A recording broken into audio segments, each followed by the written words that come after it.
All right, we're up to 14,384,870 with this morning's additions. 14,384,870. It's a lot. That makes you the single biggest institution out there in this stock. There hasn't been, since I signed off, there hasn't been a lot of volume. It's now 76,460 shares. 43 is the bid, 44.5 is the ask. And, that's, I don't know what to say. On the one hand, the shorting is gone. On the other hand, you may ask yourself, where's the buying? And I think the buying, look, TELUS filed the Railtown press release with the regulators. So I would guess it's ollie income Frio. The trading can begin. Now, does it begin in 1 day, 1 hour? I don't know about that. Should it take a week? I don't know about that either. But could it take, today is Tuesday, could it take until Thursday or Friday? Maybe. These are longer term decisions by institutions, so it requires a little bit of a look, and then probably a signature or two, and then they, depending on who runs the trading desk. But it's going to require documentation and reasoning. And anyway, it's a good day today. The stock's up almost 2 cents. But it's not fireworks. So is this enough for fireworks? Maybe not. Maybe it has to be the next announcement or the next one. But I think this is a pretty exciting announcement. Very exciting announcement. So I wouldn't dawdle. I wouldn't wait. I wouldn't bid the bid. I'd just go in at the ask while they're giving you shares, if that's what you're trying to do.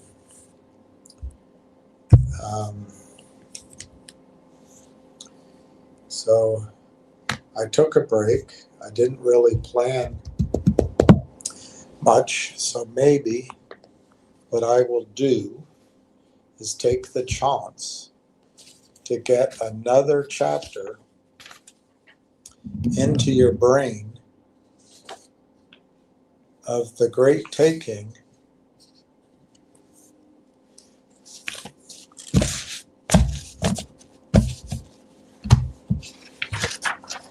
by David Rogers Webb.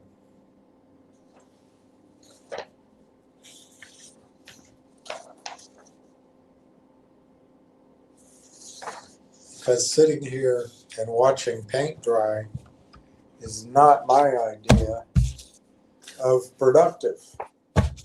So chapter 7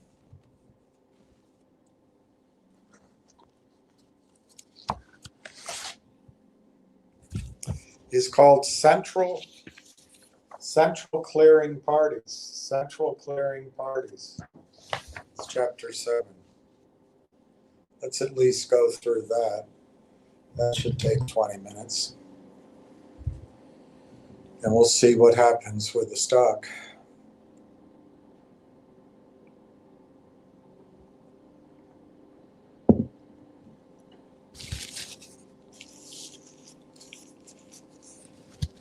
So central clearing parties, there's a quote at the top of the chapter. Humpty Dumpty was pushed, according to Mr. Potato Head, which I think was Don Rickles' Toy Stories.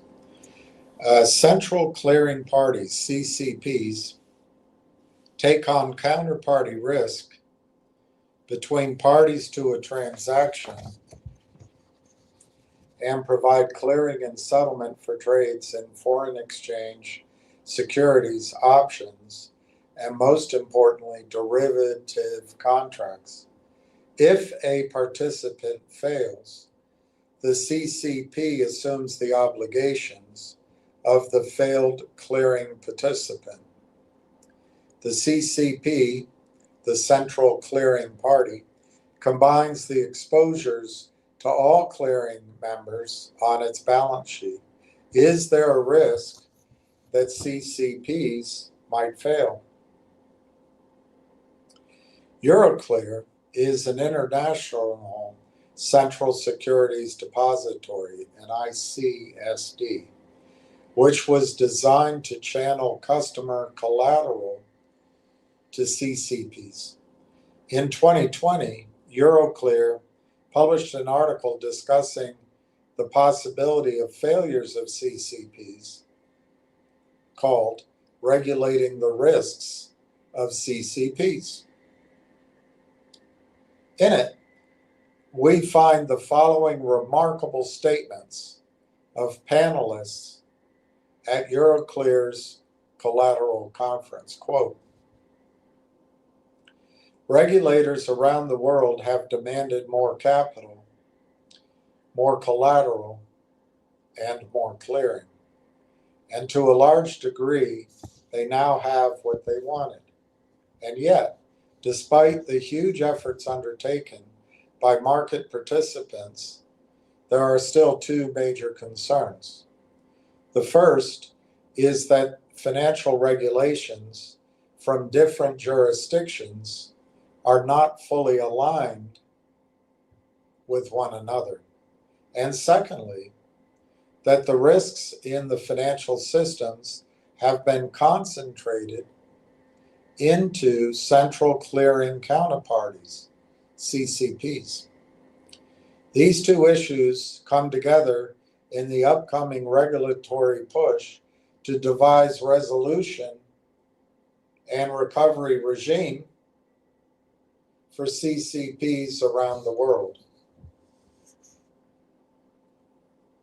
The European Union's push to create a recovery and resolution regime for CCPs has also created tensions between clearinghouses themselves and their clearing bank and asset manager members as to who should pay what in the event of a collapse of these critical market infrastructures. But for the EU institutions, the red line is that if a CCP fails, then the taxpayer will not be expected to pay, unquote. The last paragraph is a subterfuge, assuring that in the resolution, the secured creditors will immediately take the underlying assets. That is the plan, i.e., nationalization must not be allowed. The report goes on, quote, in whatever way the final text of the regulation is balanced, it does not detract from the fact that risk is now heavily focused within these institutions. One of the Euroclear panelists suggested that there is resistance to the ever-increasing march towards central clearing, as it is a risk management function, and functions do occasionally fail. Indeed, just because CCPs have not failed in the past, there is nothing to say that there will not be a CCP crisis in the future. Panelists were concerned that with the small capital-based CCPs currently have, any recovery and resolution of a failing CCP will involve direct clearing members standing up to support them through a number of difficult actions for the firms involved. One of the key requirements of the draft paper will be a requirement for the CCPs to undertake scenario planning. And for a CCP to fail, it will likely have been triggered by the simultaneous default of two major members. If a large CCP is in trouble because its members default, then we will be having a banking crisis, says Benoit Gorise, Senior Director, European Public Policy at ISDA. Close quote.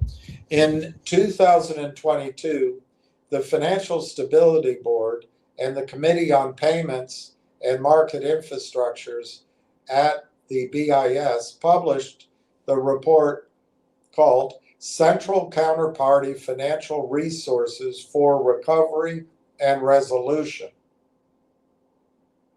in which we find the following statements. Quote, in November 2020, the chairs of the FSB, the Committee on Payments and Market Infrastructures, the CPMI, the International Organization of Securities Commissions, the IOSCO, and of the FSB Resolution Steering Group, RESG, publicly committed to collaborate on and conduct further work on CCP financial resources in recovery and resolution.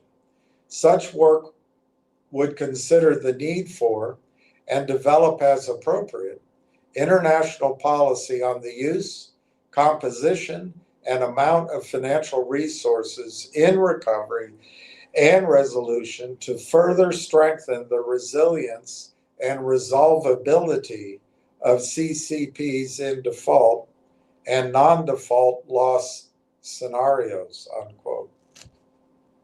Under the subheading of system-wide and contagion effects and interconnectedness, the same report states, quote, because these scenarios were specific to each CCP, the results cannot be aggregated to simulate total losses at the level of the financial system for any particular scenario. Therefore, system-wide effects were not considered. The analysis did not take into account the underlying economic circumstances that could cause the simultaneous default of 4 clearing members at each of the 7 CCPs, the likelihood of such circumstances, or the potential impact of the same clearing members defaulting in multiple CCPs. Neither did the analysis endeavor to model second or later order effects of the scenarios that might result in wider market stress, including potential increases in margin requirements, liquidity pressure, and collateral scarcity. Finally, the analysis assumed that all non-defaulting participants continued to perform as they had committed to, unquote. Thus, this analysis provided by the Financial Stability Board of the BIS absolutely avoided contemplation of exactly what happens in a global financial crisis. The Depository Trust and Clearing Corporation, DTCC, operates 2 CCPs, both of which have been designed in the United States as systemically important financial market utilities, SIFMUs. The following excerpts are from an article published by the DTCC.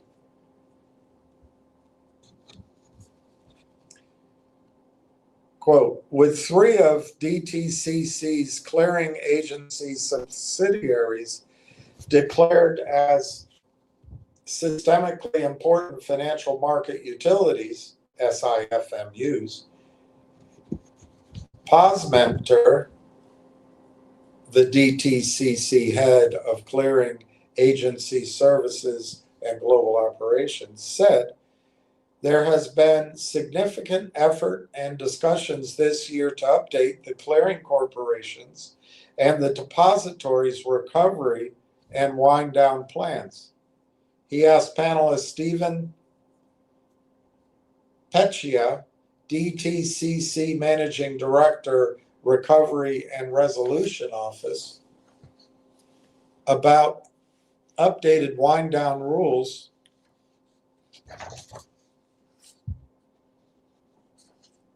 as well as some of the changes to the clearing agency loss allocation rules. Peccia said, the covered clearing agency standards require plans for orderly recovery and wind down. We would seek to wind down the failed entity and concurrently shift our services to a third party that has either stood up within the DTCC enterprise or would be some other third party acquirer. What will happen is essentially a transfer of services. There would be some assignment of assets. There would be service agreements put in place between the failed clearing agencies as well as between the DTCC holding company and this new entity. He finished, or he continued. Further, he said, hopefully this is something we will never have to do, but we do need to be prepared. As many of you know, what will drive this potentially happening may not be something we've seen historically, but the value comes in the planning, end quote, and further, close quote.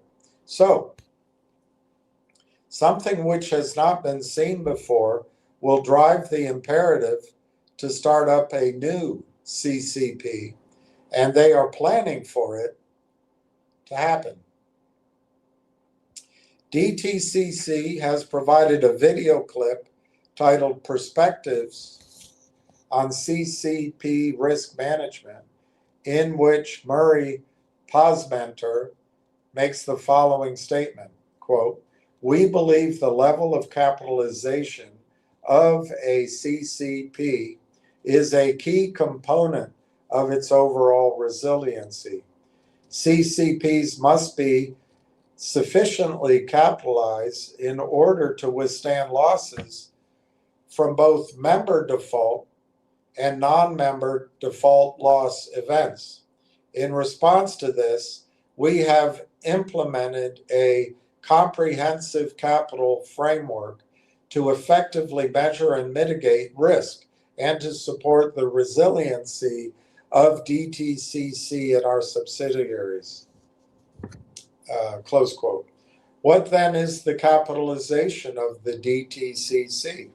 This is an excerpt from the DTCC's consolidated financial statements as of March 2023.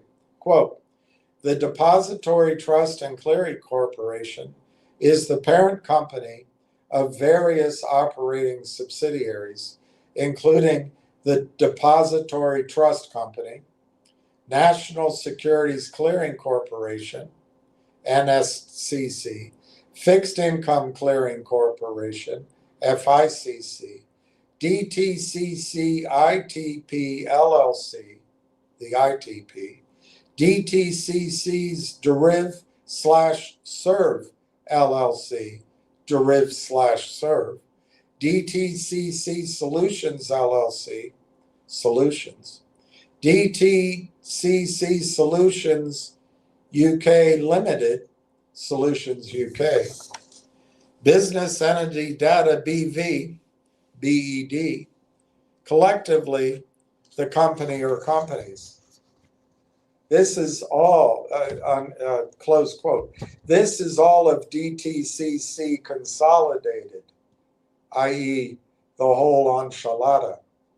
As of March 31, 2023, the consolidated total shareholders' equity was a tad over 3.5 billion. That's with a B. Now realize that this is the entire capitalization underpinning the Central Security Depository and CCPs for the entire United States securities market and derivatives complex.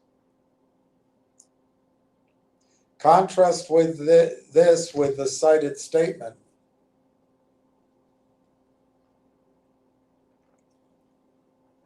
Quote, we believe the level of capitalization of a CCP is a key component of its overall resiliency. CCPs must be sufficiently capitalized in order to withstand losses from both member default and non-member default loss events, unquote.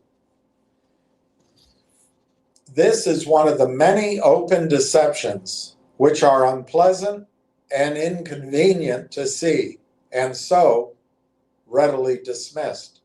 Now recall, these excerpts from the exchange between Legal Certainty Group and lawyers for the Federal Reserve. Question, EU. Is the investor protected against the insolvency of an intermediary, and if so, how?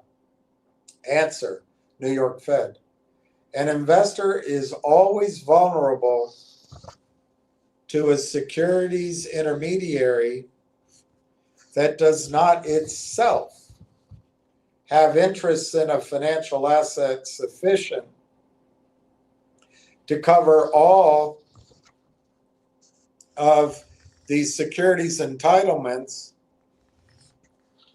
that it has created in that financial asset. If the secured creditor has control over the financial asset, it will have priority over the entitlement holders. If the securities intermediary is a clearing corporation, the claims of its creditors have priority over the claims of entitlement holders, close quote. So there we have it. In the collapse of the clearing subsidiaries of the DTCC, it is the secured creditors who will take the assets of the entitlement holders. This is where it is going. It is designed to happen suddenly and on a vast scale. There are some further relevant statements in the article. DTCC details risk management approach. Quote,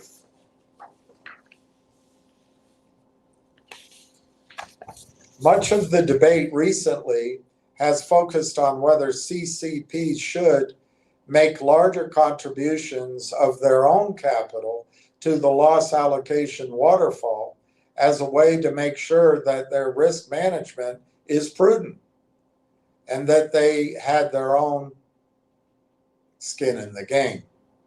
An argument could be made that CCPs that are publicly traded may potentially not be aligned with the interests of owners and shareholders who also used its services.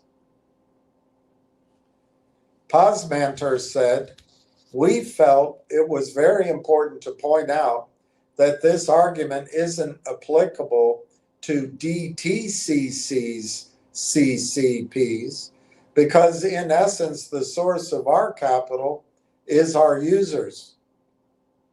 We don't feel that putting an outsized portion of that capital at risk as part of our loss allocation waterfall would align our interests any better than they're already aligned with our owners and users.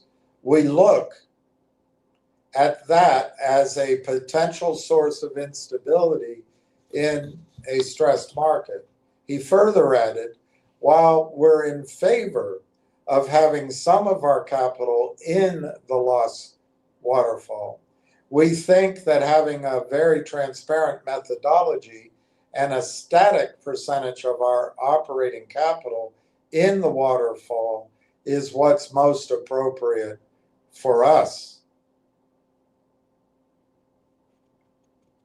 He concluded, as for resolution procedures, DTCC is opposed to pre-funding the default loss waterfall, although it does support pre-funding the operating capital needed to get a new CCP up and running in the event of default. Posmanner added, as we go through our recovery and resolution planning, we want to have the operating capital pre-funded to potentially start up a new CCP in the event of the resolution of one of our CCPs. We definitely see the logic in having the operating capital to start up a new CCP pre-funded, he concluded. Close quote. There you have it. The CCPs are designed to fail. They are deliberately undercapitalized. The startup of a new CCP is planned and pre-funded. This construct assures that the secured creditors will take all collateral upon which they will have perfected legal control. The rule of law must prevail. We would have chaos otherwise. No one is above the law, after all. As a reminder of the structure, here is an excerpt from the Wikipedia article on the DTCC. Quote, most large U.S. broker-dealers and banks are full DTC participants, meaning that they deposit and hold securities at DTC. DTC appears in an issuer's stock records as the sole registered owner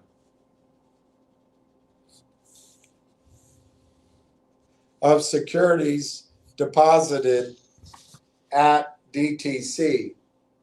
DTC holds the deposited securities in quote-unquote fungible bulk, meaning that there are no specifically identifiable shares directly owned by DTC participants.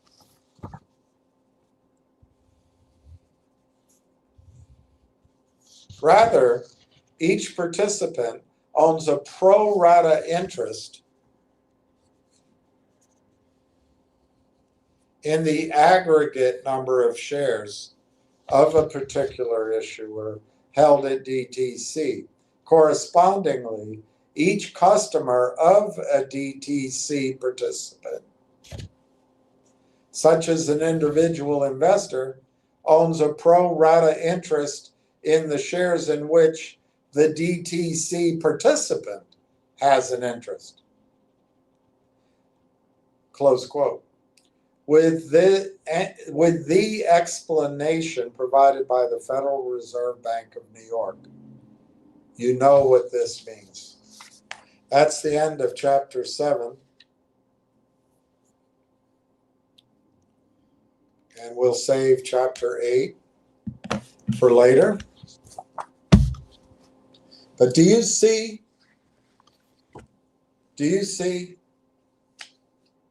there's no stock to be bought in. So these short squeezes based on the premise that Wall Street's going to buy in, how I interpret this is it's not going to happen. Of course, one gentleman says, I have my head up where the sun doesn't shine, but whatever. We'll find out. We shall find out. So let's look at the stock. It hasn't really traded very much. The last trade is 100 shares at 10.53 at 43.68. It's almost like it's halted. It's not halted, but the bid is 43 cents. The ask is 0.445. They have a huge 52,500 sale. That's spoofing. That doesn't exist. But remember, Ann Wagner wants to protect your privacy, so you can't find out who's doing that. She's such a sweetheart, that Ann Wagner. Volume 76,560 shares. The Bears. The shares, the Bears. All right, let's just see quickly. GDC's down 5.5 cents at $4.07.5. QNTM is down $1.60 at $8.91. ZJYL is down almost 3 cents to just under 24 cents. Finger is down 10.5 cents at $1.40.5.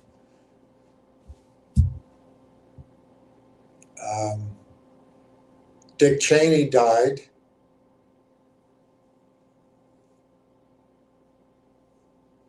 Which I'm sure is going to disappoint many of you who held him dear to the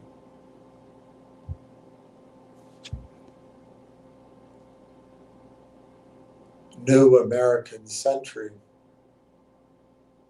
There's no news yet reported as, well, let's see under press releases. Let's see what they say under press releases. Now, their last press release was 4 days ago. TELUS completes privatization of TELUS Digital. So maybe they don't have to have a separate release. They filed it. They filed a copy of Railtown's release with the regulators. Maybe they're not obligated to put something out. I don't know.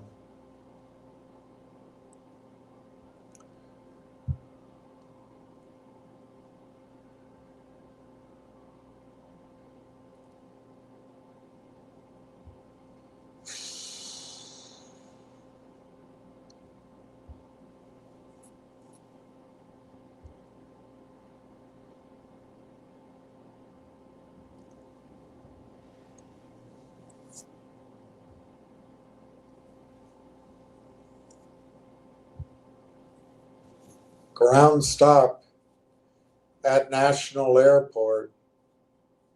Alleged bomb threat.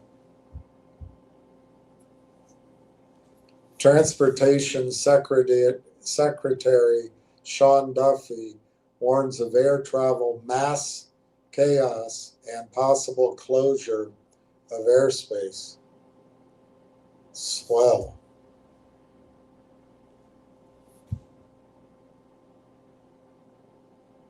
President Trump issues a warning. Democrats are far more likely to win the midterms.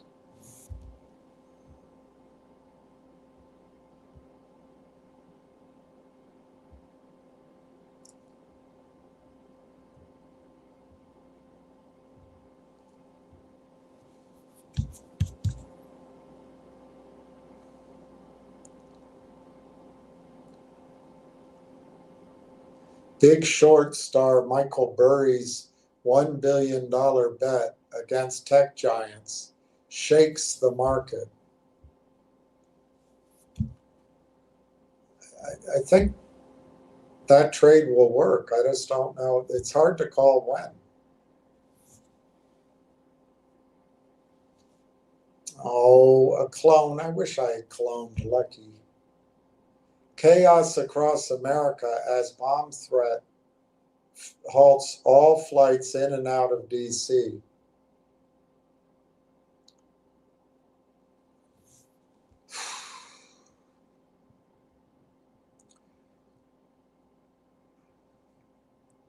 As long as women keep voting against their interests, I guess we'll continue to be unsafe, and they'll ask men to save them. Oh my gosh. Prince William's University pal plunges 100 feet to his death from hotel.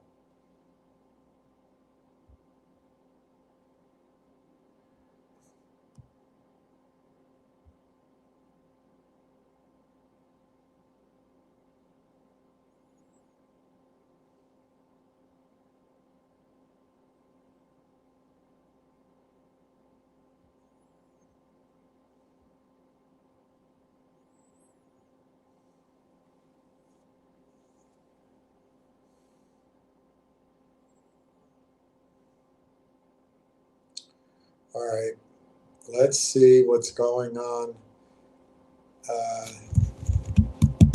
More people have already voted in the New York City mayoral race than all of 2021, with hours to go. I think it might be Mandani.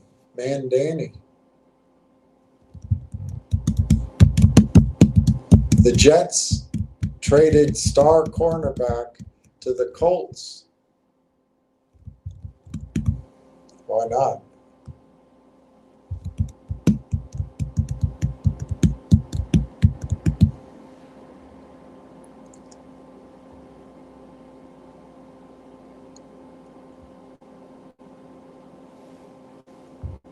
Trump backs Cuomo. I can't stand Cuomo.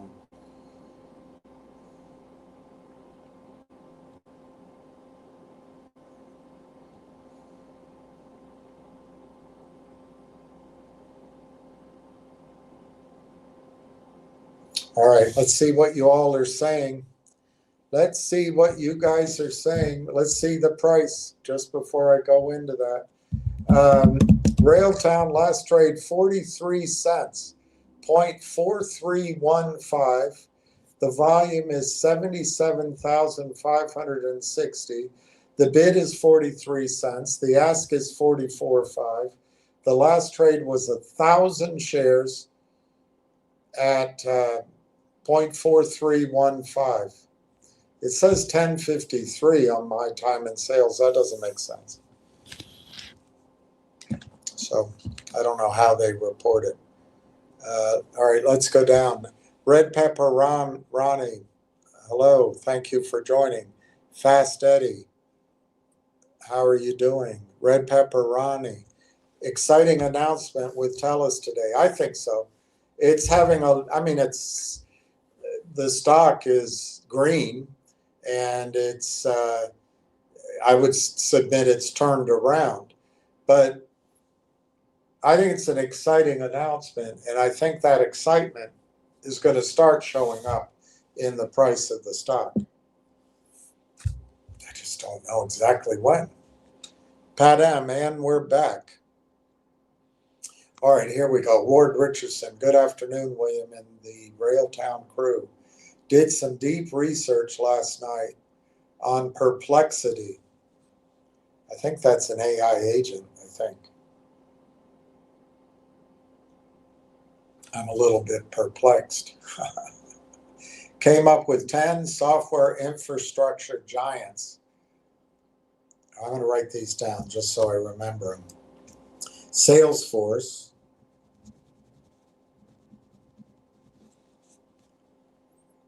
ServiceNow,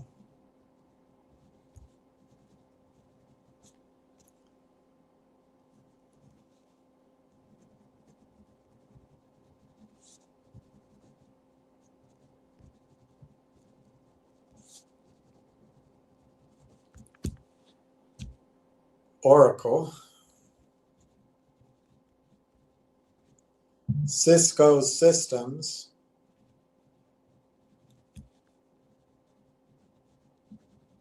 Snowflake,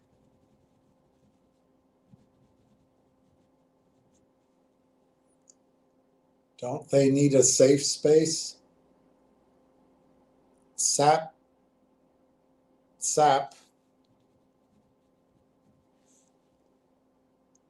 Twilio,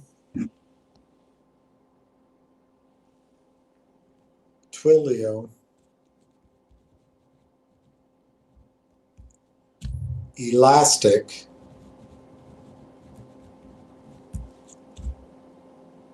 Workday. All right, I wrote them down. Are natural high-value targets for RT. By the way, RT plans to provide shareholders an update, AGSM. I don't know what AGSM means. A general shareholders meeting? At general shareholders? I don't know what it means. November 12th. Jack Hamilton. Good afternoon, sir. Grand rocking round 2. Well, right now, the last trade is 43.15, 43 to 44.5, an absurd number of shares for sale, not believable at all. And it really hasn't traded since I came on. Jason Harbison, name change. Maybe. What could they call themselves? The Mouseketeers? The Polar Bear Express?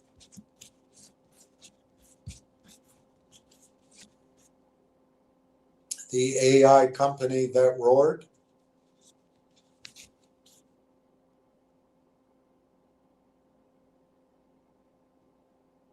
Free at last, free at last. Thank God Almighty, we're free at last from our attorneys.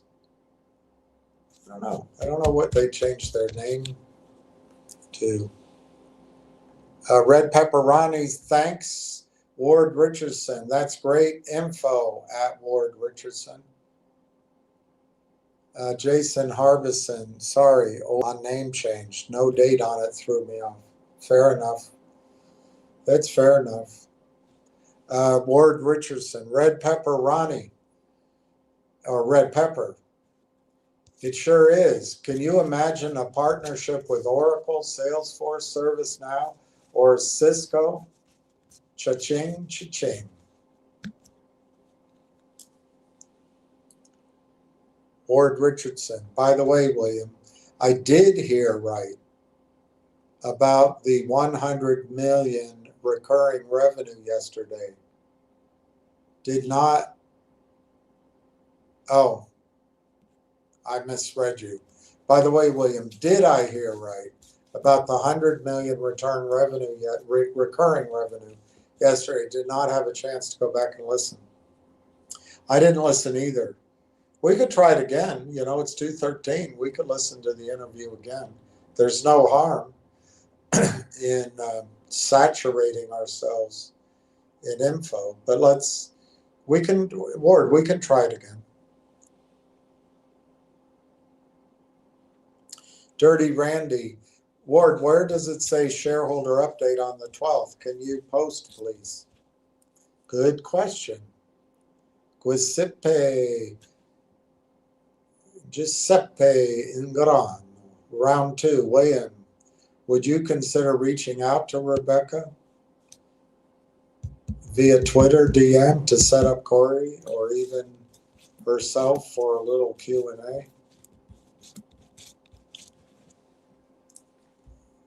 A little Q&A. That's risky. It's a risky framing of that question.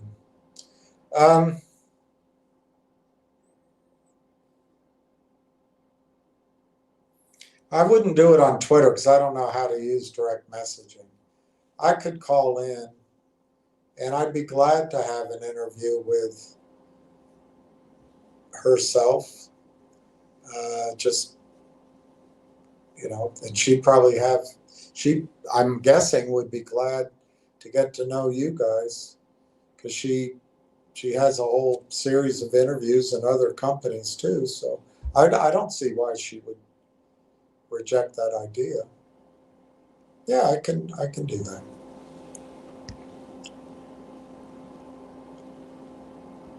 Dirty Randy says 0 sellers. I've seen the high bid at 43 cents for the last 2 hours. Lots of laughs. No buyers either. Well, no buyers at this price, I guess you could say. I think that'll change, Dirty Randy.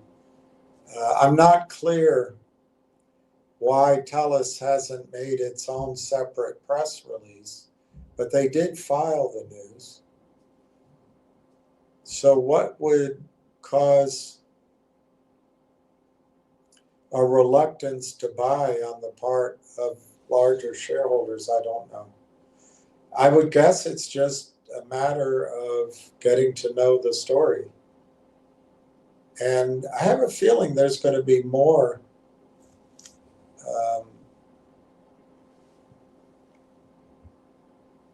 coming out,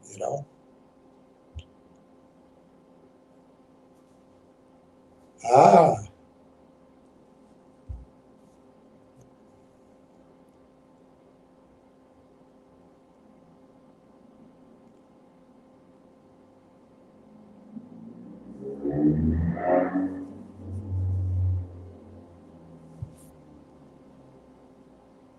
um,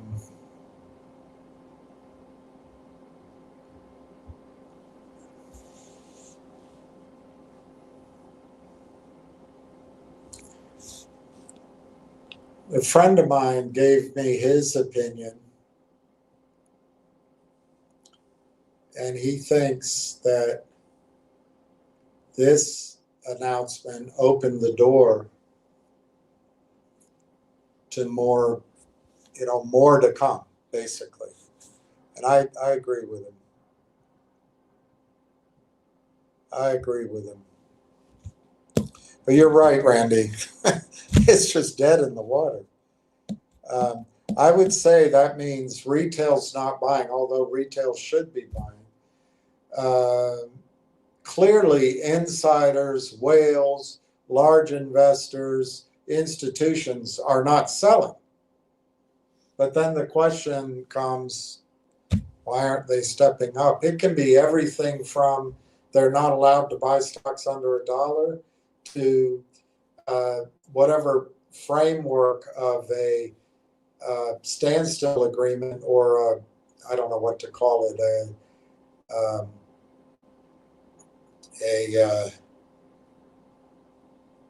there's another name, a non-disclosure, or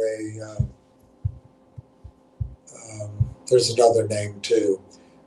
Maybe there's some signatures there. They've got to wait till, I don't know what. You would think they'd be, whatever they signed, if anyone signed anything, would be released. Maybe it's just a matter of getting to it, getting to it. Once it starts, there'll be a bit of, hey, we better act because it's getting away from us. It's low volume, Dirty. If I don't know, if one real buyer came in Canada, for, I don't know, for 500,000, 1 million, 2 million shares, they're not going to find those shares here at this price. It doesn't seem like they've got 52,000 offered. If somebody went up and just bought that right now, they'd have to give it to them. That'd be a test.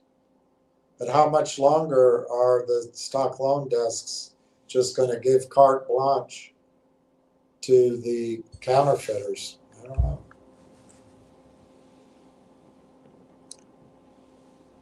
Dirty Randy says, Giuseppe, I'm working on that already.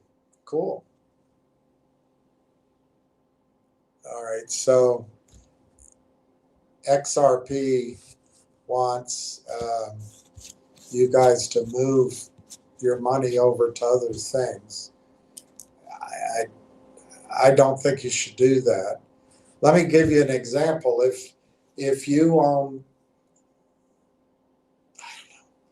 you have an account that has 40,000 shares of Railtown right now, and I don't know, use 43 cents.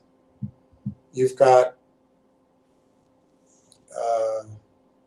$17,000, right?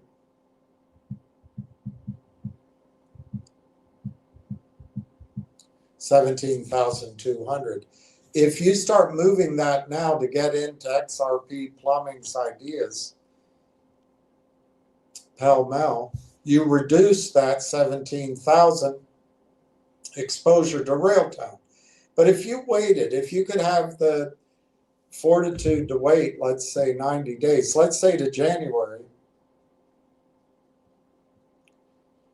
and Railtown's $10 in January, which I think is completely plausible, it's probably going to be higher, you'd have $400,000.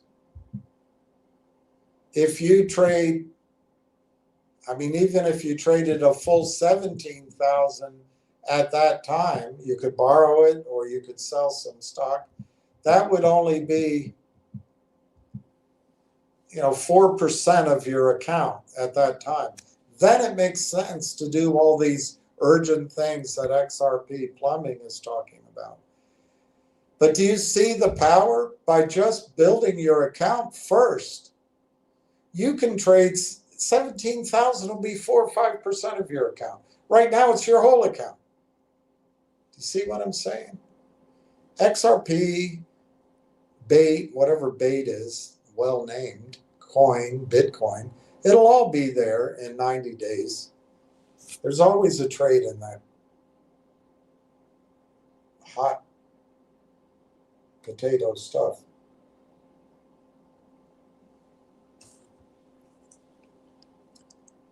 William, you look like Henry Winkler. I met Henry Winkler at Janet's on Old Brompton Road in London.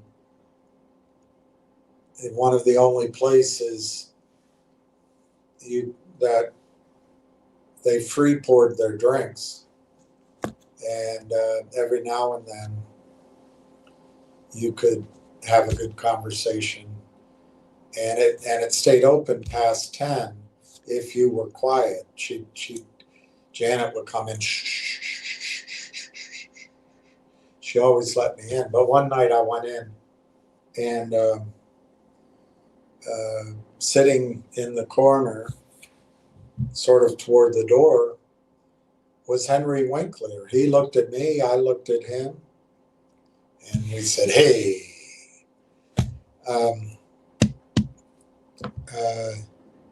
And I ended up going over and saying hi, sat down, and we must have sat together for an hour and a half, maybe longer, I don't know, and talked about everything. He's a really nice guy. He knew Janet from, I forget, childhood or something else. I didn't ask for a picture. Phones weren't as easy to use, but also I just thought he's not there for that, so I didn't ask. Maybe I should have. But he was a really nice guy, very nice guy. And he was a loyal friend to his friend Janet. Goodwill Trading. This guy is still pumping his boiler room stocks, I see. I haven't talked about any stocks other than Railtown in a long time. I talked a little bit about Dolly Varden Silver, I guess, but I didn't really put a big emphasis on it. The only stock I've talked about, Goodwill Trading, uh, is the one that you obviously have a short position in, is Railtown since June. And it's the one difference. I love it when you guys come on to brag and to taunt and create fear and uncertainty and doubt. It just doubly emphasizes my point that Railtown is the way away from you guys. And I'll tell you one thing, Goodwill Trading, you can have it.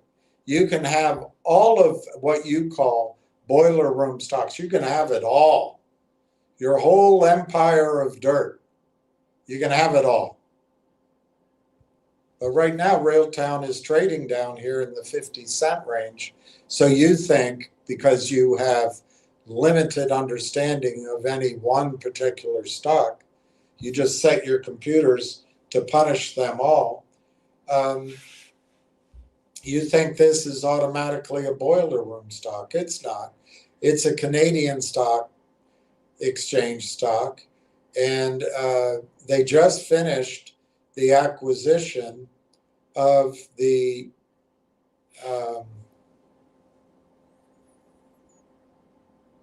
AIP network.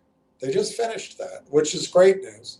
And today they announced a collaboration with, I should look it up, but my guess is Canada's largest telecom company. I don't know if that's true. Maybe Bell is bigger. But TELUS is a $30 billion telecom out of Canada doing $20 million in revenue a year, 20 billion, sorry, in revenue a year. And they just built 2 data centers geared to the AI space. So I love it, Goodwill, that you point out what a jerk you are, and also how dangerous you and your ilk are. You don't offer solutions. You don't offer investments. You just come here to find where the action is in what you call boiler room stocks so you can pickpockets retail. We're leaving you. At least I am.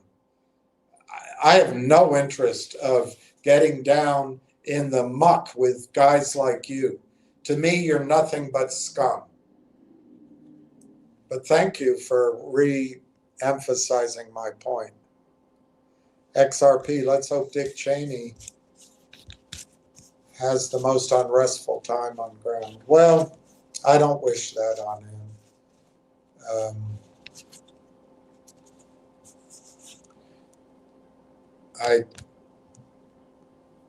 I disliked Dick Cheney and his actions very, very much.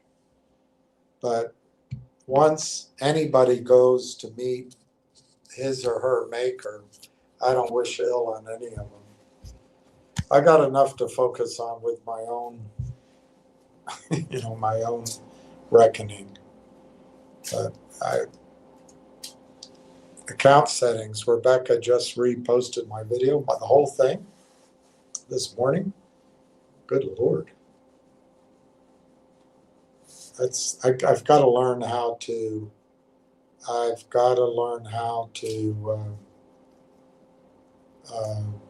edit and all that, or I just need a producer, I'll get there someday.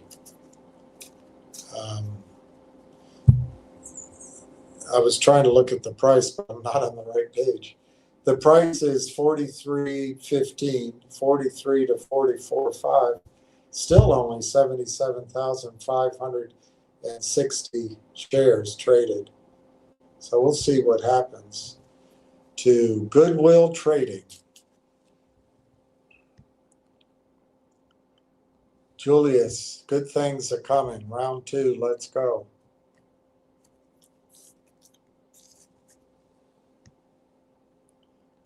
Ward Richardson, Dirty Randy, that info came from Perplexity. And yes, William, Perplexity is an AI search engine, a good one, that I prefer over, no, I prefer perplexity over anything else there. All right, I'll look it up. Perplexity. I would say, Ward, that Google search better catch up with its AI search engines, or somebody could replace Google. The mighty could fall. And they certainly could replace Google's ad strategy. We're in a period of transition. And that explains some of the arms race. Dirty Randy, a friend of mine, William, a friend of mine told me lots of times there is a quote unquote cooling off period for 48 hours or so after news hits the tape before certain funds or NDA people can buy back the stock. She's an institutional broker. Yeah.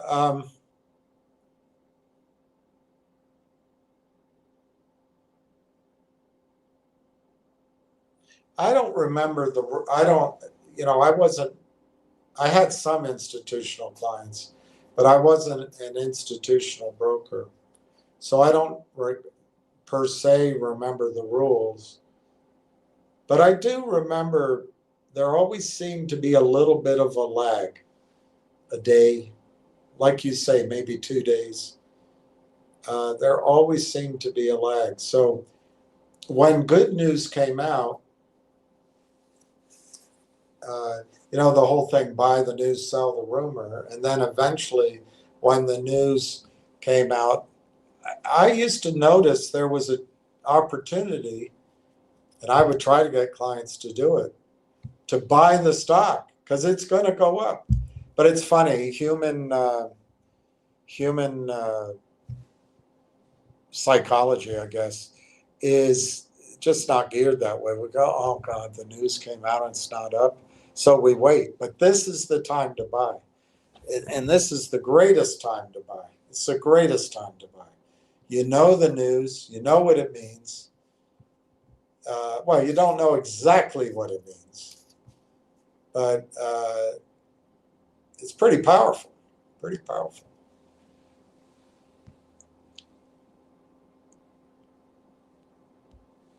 Journeyman, I always wished I could have talked to the Three Stooges.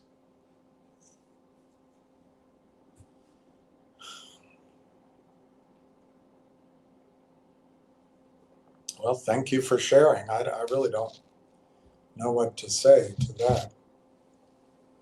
Brandon Neely, I heard Merle Haggard the other day. The fighting side of me, I like that. And thought how that song would be taken in today's United States if it was just released. I know. I like that song. I like Merle.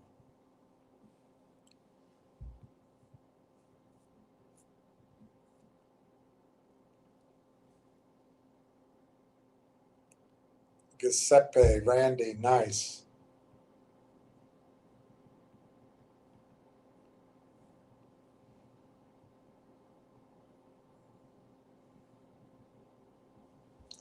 Giuseppe says, hey, Ward, do you like rock?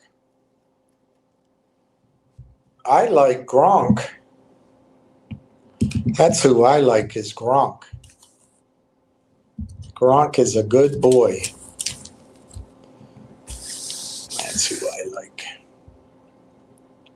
I wonder if Gronk would.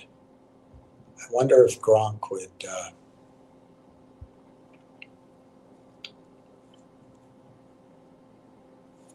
I wonder if Gronk would let me hug him. All right, here we go. With Dr. Tom Core, who is the president and CEO of AI Partnerships Corp, which was recently acquired by a company that I've been a long-term investor in, and I also work as the investor relations contact for Railtown AI Technologies, which trades on the CSE under the symbol RAIL, and the OTCQB under RLAIF. So I am incredibly biased. I've been a part of the company since 2019. I've continually invested over the years. I'm not quite an insider, but I do speak with investors and I do represent the company on investor relations. So I am thrilled that the company, after all this time, has come to this point, which is just such a massive and exciting development. And to be able to sit with you, Dr. Tom Core, and get to know you a bit better, get our investors to know you a bit better, and to kind of just dive into what this acquisition between Railtown and AI really means and why it's so incredibly exciting for the future of Railtown. So thank you so much for being here with me today. Thank you. Good to be here. So first off, I would love to just kind of ask you spent decades helping bridge the gap between research and commercialization through your work with the Ontario Centres of Excellence and the University of Waterloo. So what drew you to want to partner AIP with Railtown? Well, one thing I learned in my many decades of working in the innovation ecosystem across Canada, and especially in Ontario, is that partnerships really do matter in terms of leveraging the skills, the people, the technologies, the customers of other organizations that are synergistic with you. So in terms of AI Partnerships Corp, what we have formed and what we were mandated to do when we started was to create a network of AI companies that offer AI solutions on a software as a service basis, in other words, on a service bureau basis, and build out a strong network that we get to know well, and the long haul look to acquire some of these companies as we got to know them well, and it made sense to do so. One of those companies had to be Railtown, so they became an affiliate of ours around a year ago. And in talking to the founders and Corey Brandolini in particular, it appears that there was probably a lot of synergies between our organizations. What they had was technology, the conductor, technology in particular, which could potentially be used by our affiliates, which we have 184 now in our network of early stage AI SaaS companies. And what we were looking for was to build out a rich offering that the affiliates could use to strengthen the business proposition of working with them. On the other hand, what they also provided, Railtown, was a public company, which we were looking at to become in the long term because we wanted to have access to the public markets. And therefore, what they had in terms of technology that could be utilized by our affiliates and their 5,000 end customers, coupled with the network that we created, the AIP affiliate network, as we call it, of 184 AI SaaS companies that have got offices in 13 countries around the world, and again, over 5,000 end customers. It became clear that there was some very strong synergies between the two organizations, and therefore our discussion started about the possibility of combining the companies, and that's the stage that we're at now. Yeah, there's been so many incredible synergies, and obviously you're incredibly passionate about the Canadian AI space. So I'm just curious how you think this acquisition also advances the mission of turning the Canadian AI innovation into a global business impact. Sure. So basically, if you look at the very strong technology that's been developed by Railtown, which is world class, which is sold by the number of users that it's got and the strength of the intellectual property itself. You couple that with the 184 affiliates that we have, 125 approximately are located in Canada. What it brings together is some very strong technology, which is an AI application development platform, simply put, coupled with the companies that we have in our network, the 184 affiliates, or 5,000 end users. So we bring together very strong technology that can be used by our affiliates. So what the affiliates represent for us to Railtown is a great channel to get the products out the door to the affiliates and to the end customers that use the affiliates technology. Now you have mentioned obviously there's 184 affiliates within the network at AIP.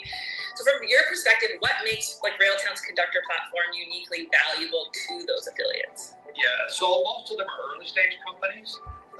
They're typically doing a few $1 million in revenues. They've been around for 4 or 5 years. There are some exceptions, like Cohere was one of our first affiliates, and of course they've grown very aggressively over the years. But by and large, the companies are around that area, doing $2, $3, $4 million in revenues, and are growing very, very rapidly, and are very much in the development stage in terms of adding new features and functions to their existing products and adding new products as well. So be able to bring them a tool that they can use to make them a lot more efficient and cost effective in developing their applications, which is what the conductor product allows them to do, is a great asset to bring to them as they grow their organizations and need these kinds of tools to be efficient and more competitive in the marketplace as they're building out new applications. I just want to dive into what you just said. So like Railtown's conductor can obviously enhance what the affiliates can offer to their enterprise clients. I mean, is this something that's going to enhance the affiliates as well as what they can offer to the clients? If we can decide. So the affiliates can use the technology to build out their current applications further and to build new ones, keeping in mind that our affiliates are typically providing application solutions in the healthcare, manufacturing, fintech, supply chain areas, and a number of them, like Railtown, have got application development tools or tools to help them develop their applications. We're very cautious not to bring in companies that compete with each other. So basically, what we've got with the Railtown suite of products are a suite of products that can help the affiliates build out their applications that they're providing to the end customers. But the end customers themselves are also developing applications to run beyond those that just the affiliates provide. So that toolkit, the conductor, can be very useful to the end customers of the affiliates as well as the affiliates themselves. Absolutely incredible. So you mentioned there's 184 affiliates from 13 countries around the world, with over 5,000 enterprise end users. How do you envision that we actually integrate Railtown's technology across this network? Yeah, so just to be clear, the 184 affiliates are located in our head office, I should say, in either Canada or the United States. About 125 are Canadian. The rest are located in the United States, but they have offices in 13 countries around the world and users in 5,000 end customers that are using their software. So what we want to do and what we will do and what we've got some very definitive plans to do is to provide the Railtown software to them on a very economical basis, to get them using the software to help them grow their products quicker, to help them grow the products that their end customers use and allow them to grow quicker as well. So I want to make them a lot more effective, a lot quicker, and using the Railtown toolkit certainly puts them in a position to do so. And because they're already all part of our network, it's very easy to reach out to them, make the Railtown technology accessible to them, and get them up and running on it very expeditiously. And that's what our plan is to do. I love that. And something that I think investors are always curious about too is that one of AIP's original goals was to identify and acquire top performing affiliates. How will becoming part of a public company like Railtown accelerate that roll-up strategy? Yeah, so basically what our business plan was to build out a network of affiliates, get to know them well, and as we progressed, to look to acquire a number of them to build out AI partnerships as a large AI SaaS company. And what having the network in place allowed us to do was to get to know these companies very well, see how they work with each other, see how they were growing, see how they were responsive to business opportunities that we brought their way. So it was a very long, if you will, but thorough due diligence process to get to know these companies well. And keeping in mind that the 184 is growing, so every month we add another 2, 3, or 4 into the network. So that's why we created the network in the first place, was was to get to know these companies very, very well. So having done that, we're now in a position to say that we need to look to potentially, when the time is right, look to acquire some of these companies. And I think that at this point in time, because of the combination with Railtown, what we would look to do primarily is potentially acquire companies that had AI development tools, application development tools, and so on, that could build out the offerings of Railtown. So they have a very strong offering in the AI tools, if you will, for lack of a better term, area that can be offered to end customers. So although we haven't made any decision in this regard as to when to start to do the acquisitions or who they should be, my gut feeling is that we'll probably look to acquire ones that are synergistic with the Railtown products, such that we can come up with an even stronger set of AI development tools and products than Railtown has today by doing these acquisitions and leveraging the customers that these affiliates already have. I love that business model. Is there any previous business model that you're trying to replicate or emulate that you guys have been a part of in the past, or anyone on the board that's been a part of it? Well, there's been a lot of companies that have exercised a model similar to this, and we're in awe of companies like Constellation Software out of Toronto. They've been at this for almost 30 years now, and currently through acquisitions generate millions of dollars in revenues. So there's a great example of a company that has executed well, stuck through the knitting, and we, however, Railtown and AIP is a small company. We don't have the resources to be everything to everybody and just acquire software companies, and regardless of what sector they may focus on. So I think at this stage of our growth and coming together, we really need to focus on companies that truly can leverage what we're doing, what Railtown is doing, and likewise we can leverage the products and the end customers that they've got, and therefore it makes sense to focus on the AI development tools area, which will likely be our area of focus once we get into thinking about doing the acquisitions. Touching on the fact that you just said that you want to work with companies that can leverage what Railtown has to offer and vice versa, we just recently announced a new partnership with Digital, one of Canada's global innovation clusters, which was a major step. I'm wondering, how do you see that collaboration helping to scale the AI affiliate marketplace as well as strengthen Canada's sovereign AI infrastructure? Yeah, so the Digital Supercluster, which is a federal government funded organization based out of Vancouver, but services the entire Canadian marketplace. I had the privilege of being on their selection committee for the funds that they deployed to help select the companies that should receive their funding that have the most potential for growth and creating strong economic outcomes in Canada. So basically what the Digital Supercluster does, and there's similar ones that focus on marketing, oceans, and so on and so on, is they accelerate. Their mandate is to accelerate the development and adoption of digital technologies and the commercialization of them. So they do that by bringing companies together and focus on solutions in areas that are of interest to the Digital Supercluster, like healthcare, which is very synergistic to what we're focused on.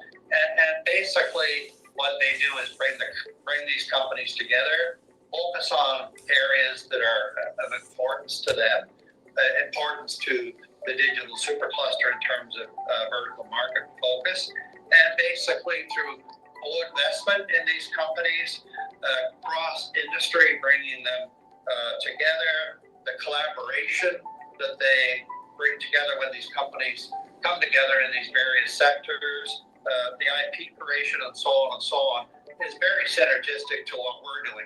So basically what the Digital Supercluster does and will continue to do is to help build out companies in these various sectors and areas of focus that they have.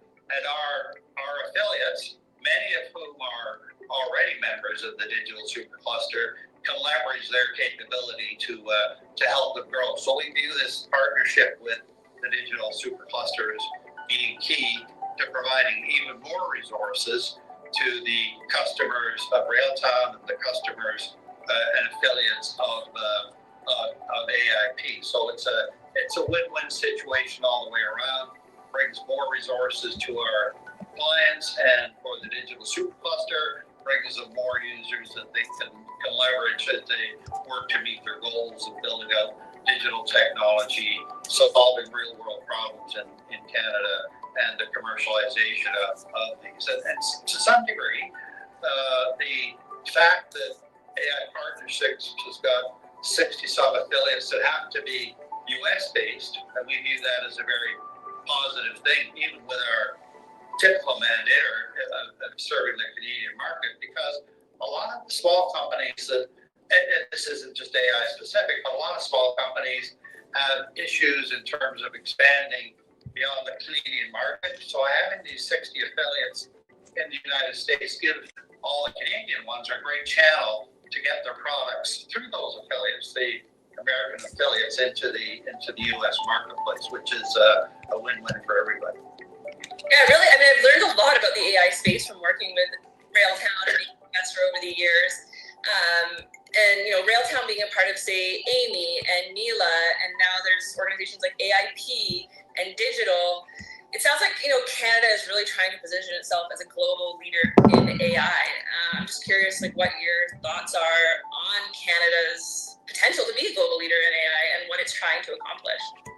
Well, as we know, we have our own Jeff Hinton here in Canada at the University of Toronto, who is referred to as the father or grandfather of AI. So we have that expertise. We've had it here for decades.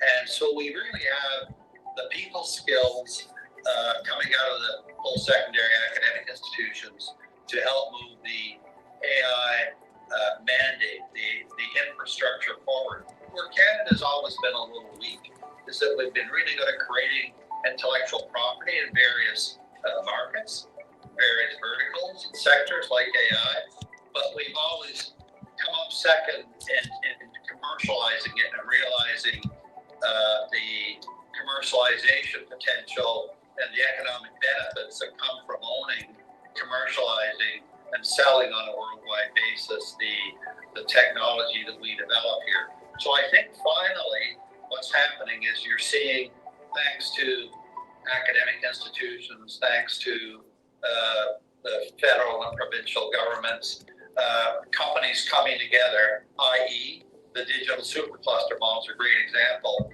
and building on the strength of all the players in the marketplace in order to capture the financial rewards that we should be getting given the investment that we're making in AI. So yeah, so I think that this time, if we do it right, we should have a really good shot at growing the AI business as part of the Canadian economy and creating the infrastructure to do so, and making sure that we benefit from it, given the technology that's being developed, the skills that we've got here with our graduates coming out of our great universities, and we want to make sure we just don't become a branch plant operation for Americans or other countries around the world where they come and grab our talent, they grab our IP, they grab our people, and the financial advantages of it occur to them out of Silicon Valley or wherever they move these people to. So I think it's really important that we create a strong AI infrastructure in Canada that we can leverage and reap the financial rewards of pulling it together and keep control of that intellectual property here in Canada. Absolutely, and we do have incredible AI scientists in Canada, like including Dr. Elliot Hoffman, who is part of the board of Railtown, who I'm sure you have a relationship with, and there's an incredible talent here. And one thing that you did talk about was commercialization, and I want to dive into that a little bit more. The combination of Railtown and AIP is being described as creating a first-of-its-kind affiliate marketplace. So can you walk me through how this marketplace model translates into recurring revenue and long-term enterprise value? Sure. So the products of our affiliates, by definition, they're all generating $2 or $3 or $4 million a year in revenues by providing their products on a software as a service basis to the 5,000 plus end customers that they all have. So basically, what we want to do is make sure that we continue to make that software and the new software that comes out as a result of the platform software that they've got available to end customers, the existing and new ones, and grow that business as much and as quickly as we can. So the big advantage we've got today is that we pull together just the Canadian ones alone, the 125 Canadian affiliates, all of whom are generating recurring revenues from the software that they offer, because they all offer it on a recurring revenue basis. In other words, software as a service basis. So I think we're really ahead of the game, because this isn't about, gee, let's create a great new payroll system and it's going to be the best payroll system in the world.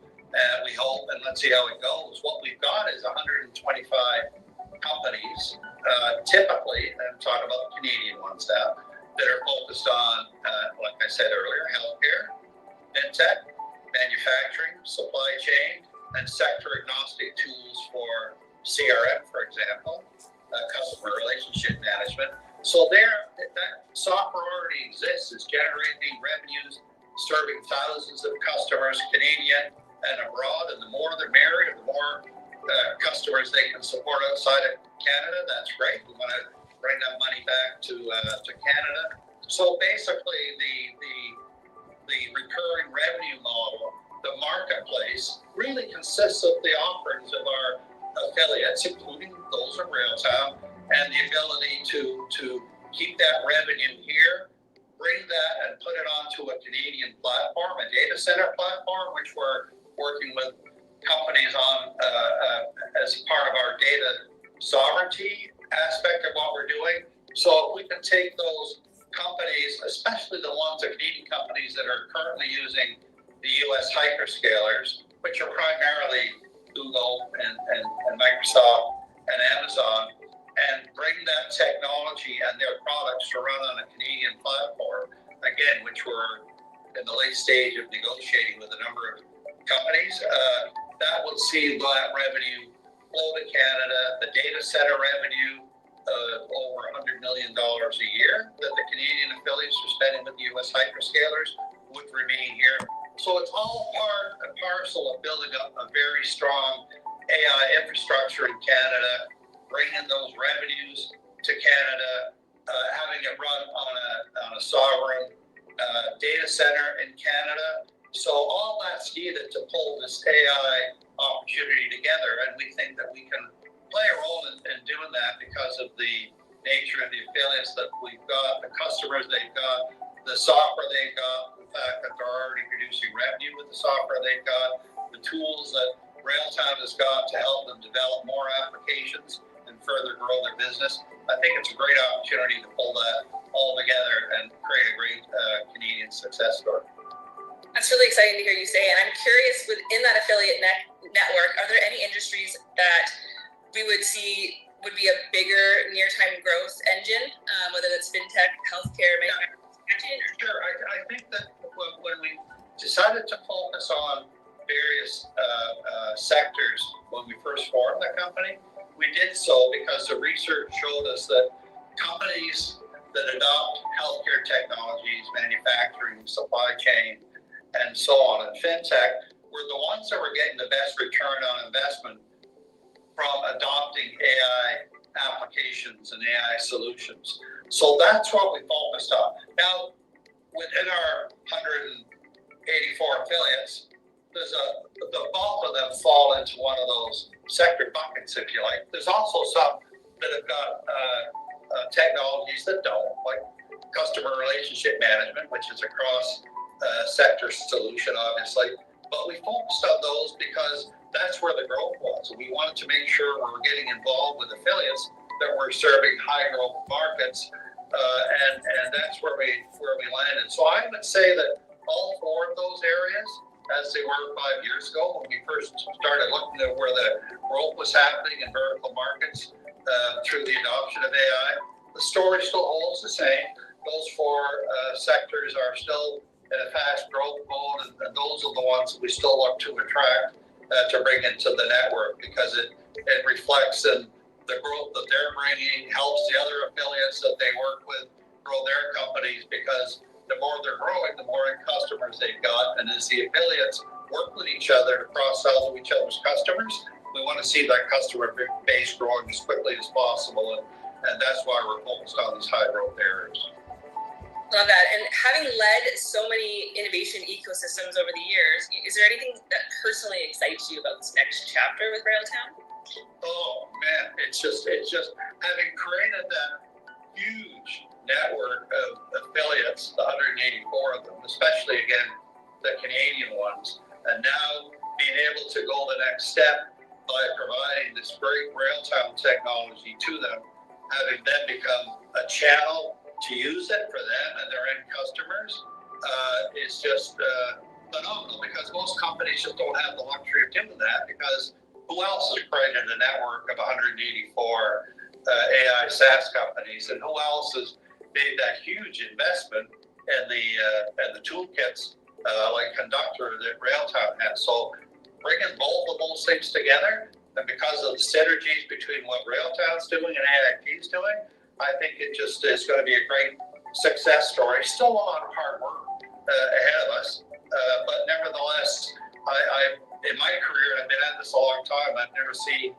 such synergies coming together to create a growth opportunity for a combined company that should be second to none in this high growth area of AI, especially given the focus in Canada on trying to make sure that we capture the value from the AI sector as we move forward with it. And I think that the combination of Railtown and AIP creates a great opportunity for us as a combined company to do that and be one of the major players in the AI sector in not only Canada, but also in North America. I mean, being an investor myself, especially for the last 6 years, I've been hearing you say that, can't help but bring a smile to my face. I mean, it makes me so excited about the fact that the company has gotten to this stage and that there's such a bright future ahead of it. But, obviously it's going to be very difficult, and there's, ups and downs, but I can't help but smile and get excited when you say what you just said. And I'm also very curious about you looking ahead the next 12 to 24 months. What milestones or outcomes would signal to you that Railtown and the AIP integration is an actual success? Well, I think that one of the key things that we're working on right now is partnering with Canadian AI data centers to deal with that data sovereignty issue that is a larger concern than it has been in the past. And I'm sure that most of your listeners will know that data centers in the United States or American-owned data centers that are anywhere in the world, including Canada, under the U.S. laws, the data that's on those data centers can be accessible by the U.S. government. So it creates a lot of concern by our affiliates in terms of, especially the ones that are in the fintech sector and healthcare sector, in terms of the confidentiality of information. So at this point in time, I think that the data center opportunity, the data sovereignty issue that we can address by working with a large Canadian data center that's not controlled by the U.S. government in terms of having access to the data that's on it being available to the U.S. government is a kernel or a catalyst to help pull all this together. So between the sovereign AI data center capabilities that we will hopefully soon be announcing, coupled with the synergies between the AIP affiliates that will reside on there and the capabilities of the Railtown products to help the companies grow quicker and more efficiently and more cost effectively. I think we've got a real winning combination. And this is not meant in any way to degrade the US affiliates, because again, we see those 60 some affiliates as they are today, being great channels for the Canadian affiliates to get into the US market. And that, in my experience, as I said earlier, has always been a challenge because the Canadian companies, here the state ones, tend to have issues in terms of marketing and sales, especially into foreign countries. So having those resources available to them, the 60 some US affiliates and the 13 offices around the world, the 5,000 customers that can be sold to, is just a great base to make marketing and sales much easier for the Canadian affiliates in terms of growing their international presence and their international sales. I was very, very excited. That kind of wraps up our interview. I really, really appreciate speaking with you today. I think this is such a valuable update for anyone that has already been an investor in Railtown, that might be thinking about investing in Railtown. This gives so much color and so much information to help people really understand what this partnership means. I definitely would love to speak to you again as this relationship continues to evolve. And I just want to reiterate as well that this interview was meant for informational and educational purposes, not a proposal to invest in the company. I am an investor and a shareholder, and I have been for a long time, and I work for the company as the investor relations. All right. They've got the bid down. They have knocked the bid down to 0.406. The ask is 0.431, 85,600. They just had to be out of 4,000 shares at 0.4198. Somebody just had to be out. Guys, it's all manipulated. But that's your opportunity to add to your position. And once we get out of this low-priced area, it won't happen again. Ward Richardson. I agree with you on Google. It's terrible in there. Latency. Ward Richardson. Giuseppe, actually Grok is the only one I have not used. Is it any good? I'll try anything once. Especially saying hi to Gronk. I think you have to pay for Grok, not sure. Giuseppe. What I like about it, Ward, is that in addition to traditional LLMs capabilities, it pulls from X users for further insight. Idiots. It's for you.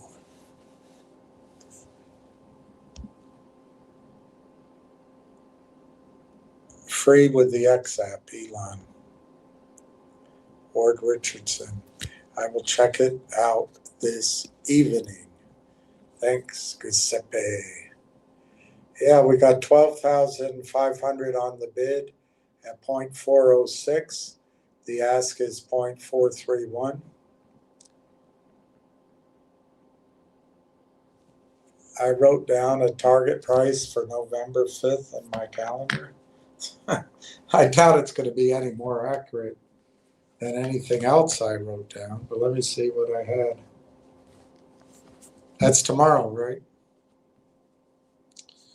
Das ist tomorrow. Das ist gut. Das ist gut.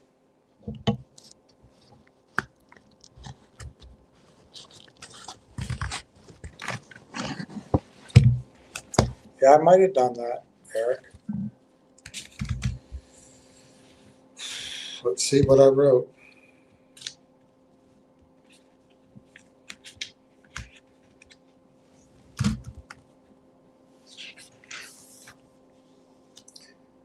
I did.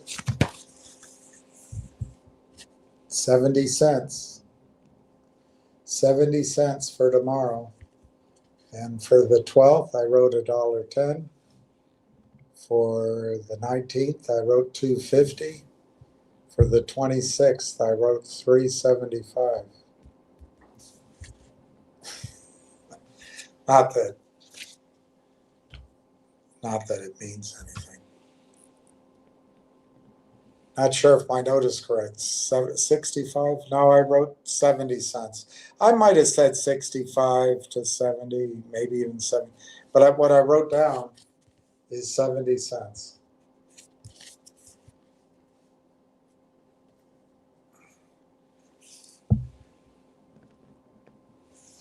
Justin Babish, she says it like 3 times.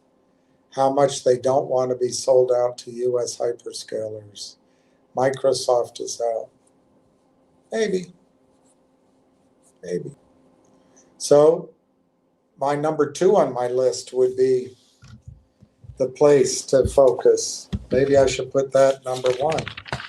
But Constellation Software is my number 2. And Constellation Software has a similar issue that Google does, although I don't know if it's as severe. They get their revenue from a lot of software companies, and those software companies may have legacy issues to the extent that they upgrade to AI or using AI.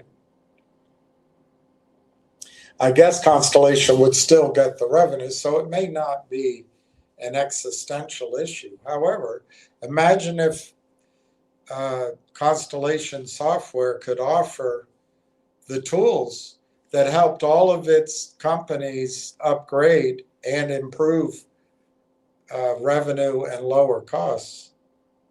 That could be very compelling. So maybe it's Constellation Software that buys the company. I don't know.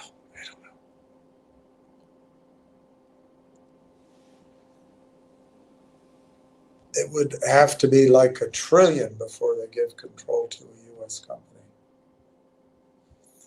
I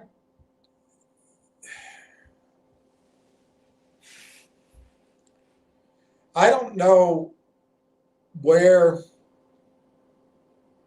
the U.S. government gets its access. Is it from the U.S. based company? Is it enough to say, well, you're a U.S. based company, therefore all the data centers you own around the world, the CIA can go into? Or are the data centers in Canada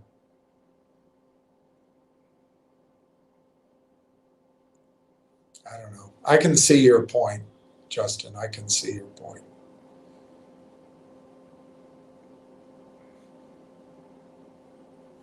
Now they have Railtown in the red, just to show you that it's a really bad deal. Clearly a bad deal. But remember, the criminals here, just like the guy that came on here behaving in a bad way, he's better than that probably. They just have to press their bet for the end of the day so they can take 25 cents out of the market, half a penny out of the market, a quarter of a penny out of the market, or half a penny out of the market. It's all profit. So they're just pressing it, trying to see if anyone will sell, making people nervous. Guys and girls, this is your chance to buy. What if, and I have no idea, but what if with this news out today, some institutional investors have it as policy, well, you have to give it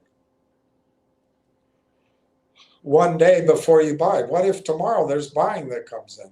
This might be your last chance. On the other hand, maybe it's 2 days, maybe it's a week. But at some point, these prices aren't going to exist anymore. Take advantage of it. Take advantage of it. 313. 313.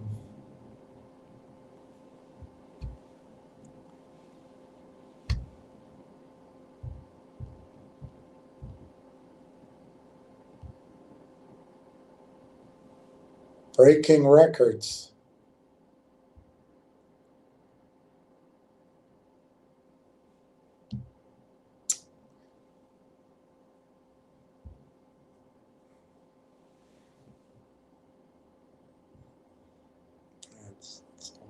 It's useless. So many advertisements.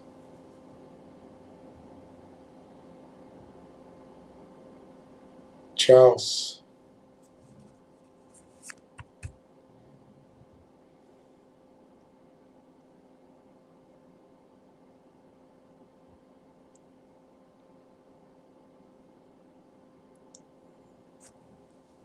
Denny's just got sold off. Pizza Hut is on the block as restaurant chains face a reckoning. Sell crappy food? I can't read any more of it. Maybe there's a bug in my phone.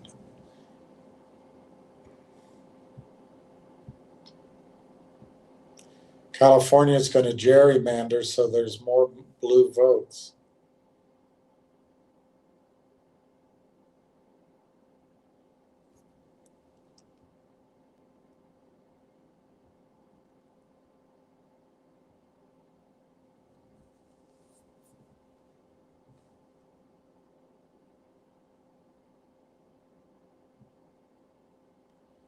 UBS.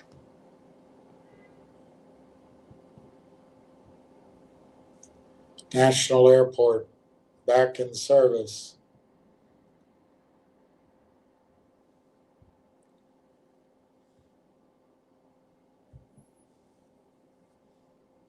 Operation Arctic Frost, Biden's Watergate. Yeah, no one cares.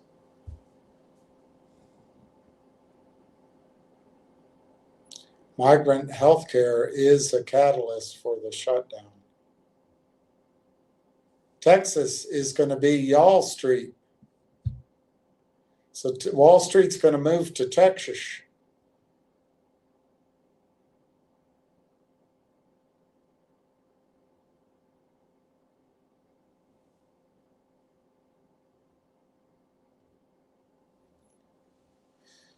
Okay, I'm almost legend.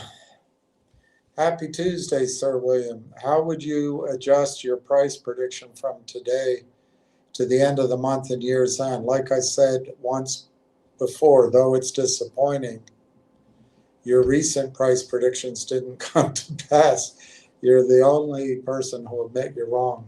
Others will blame, gaslight, or just go silent.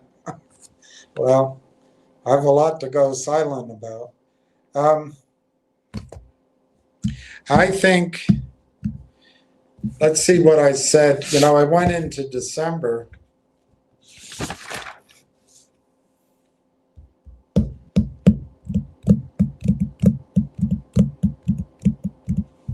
Here's what I wrote down for December, and it went up to 475, but it ended the year at 350.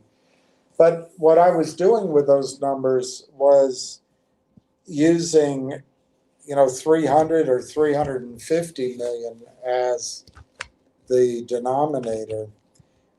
Re-listening to this interview, it sounds like they're not going to do any acquisitions of the AIP companies right away.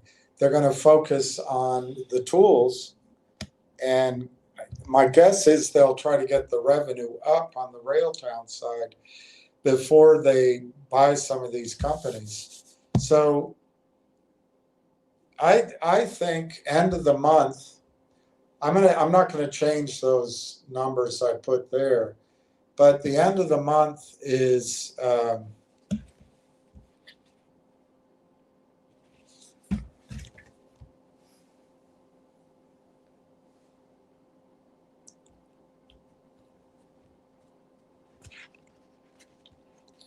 basically 3 weeks away if you ignore Thanksgiving. So your question is, what do I think the price will be in 3 weeks? And remember, in Canada, where the price really matters, they're staying open up there on Bay Street. Maybe it'll be Y'all Street.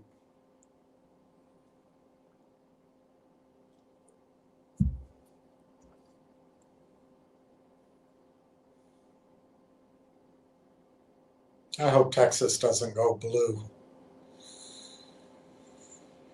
I'm going to assume, I'm almost legend, in the next 3 weeks, they don't issue any stock, the next 3 or 4 weeks, other than what they discussed already, but they're not going to issue stock to buy AIP Partners. I'm going to assume that. They already bought AIP Partners, my words, to buy one of the network companies. I don't think they're going to do that over the next 3 or 4 weeks. So the number of shares outstanding will be basically 222 million, a little over that. And I think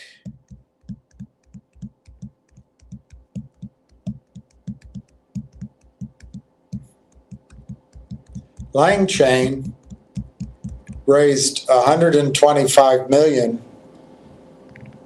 based on a $1.25 billion valuation, based on a forward projection of 10 million in annual recurring revenue. They haven't even hit it yet.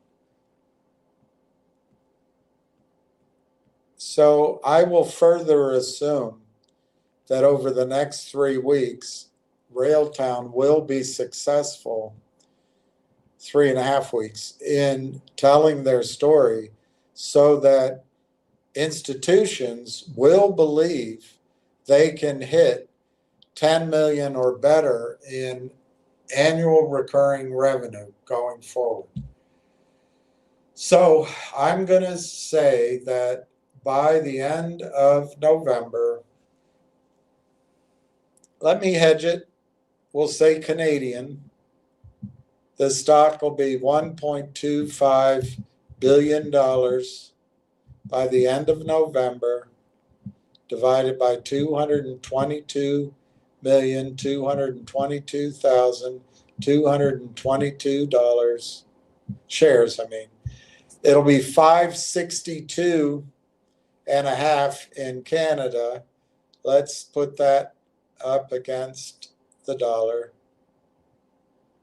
5.625 CAD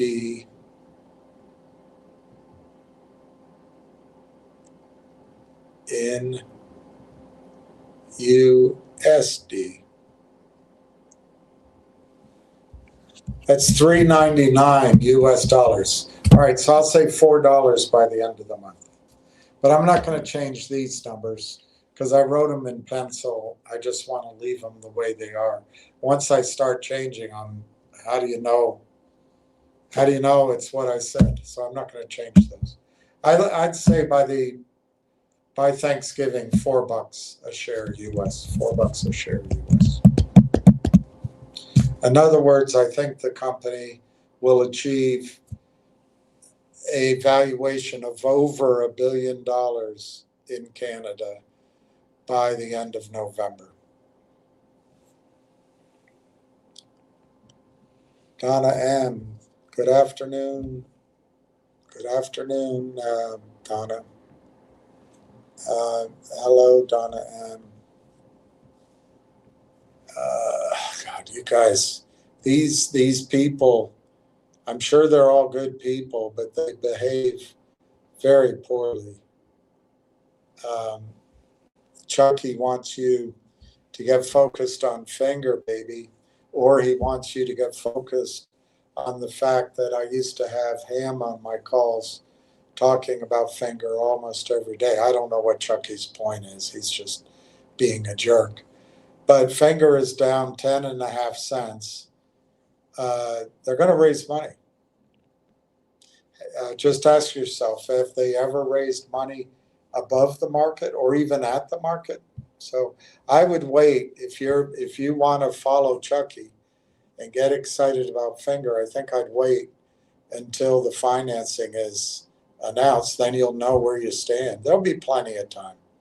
So, but the other thing about Chucky is this really shows to me that for those who are interested in getting away from this kind of behavior, which I think verges on evil behavior, Railtown's the way out. And then we never look back. And if you want to trade some of these stocks, you just do it with 2 or 3% of your account. It doesn't matter. You do it with some of the income off your account. Justin, a Constellation amalgamation with Railtown.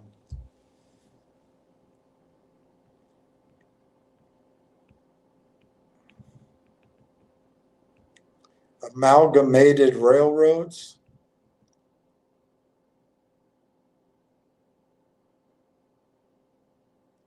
Amalgamated Railroads delivers you on our constellation of destinations by rail. I hope they use AI to develop medicine and therapy. Well, I think that's, I've had a couple people explain what the upside is of AI for medicine. For example, I get gout, particularly when I'm upset or under stress, or if I haven't had enough water, or whatever. I don't quite know. But they could take some of the elements of me, like my blood pressure, my whatever flows through my blood, my kidneys. I don't know all the things, but they could put it in AI, and then they could test doses or test radical drugs or diets and do it all in AI. The one thing with being a doctor or in business or in government or in economics, when you're a scientist, you can do more than one test. So I'm on the board of this gold company, and the CEO does one test every 18 months. One. Well, that's an interesting way of approaching testing. Testing in science is you change one variable, you run the test. If that didn't work, you put that variable back, you change another, but you do it over and over and over and over again. You're constantly tweaking. That was true of the chips, of the phone, of the small phone, of electricity, all of this stuff. Well, when you're doing economics like the Fed tries to do, when you try something, you can't go back and try again, because the try that you did changed everything. So there's no way really to do laboratory testing. That's the same with prescribed medicine. So this actually solves that problem. AI might allow repeated tests before you test the human being, in this case, me. It's a huge market, Jason. It's a huge market. Big news tomorrow, Eric says maybe 70 cents is possible. I don't know if there's going to ever be any news this week, but there might be. Don't know. It's certainly, Eric, opens the gates now for news. What I think is going to make the stock go up is buying in Canada. Where is the buying in Canada going to come from? I think institutions in Canada. That's the best. It's going to take stock off the market. The price is going to go up. They're going to be willing to pay more. They're not going to listen to these boo birds. And those boo birds, they made 10 cents today. The stock is, Is it down 10 cents today or 1 cent?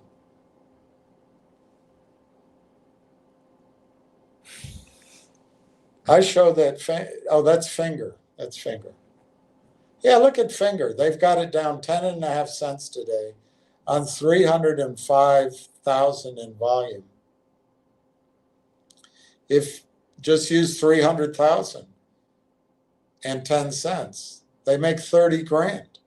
You can adjust that whatever direction you want to, but they make 30 grand coming on here, making fun of you. Somebody pumps you up and you believe the story that it can squeeze, and then they make 30 grand. 30 grand is better than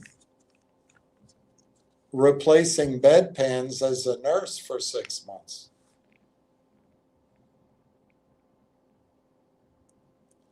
So Railtown is up half a penny,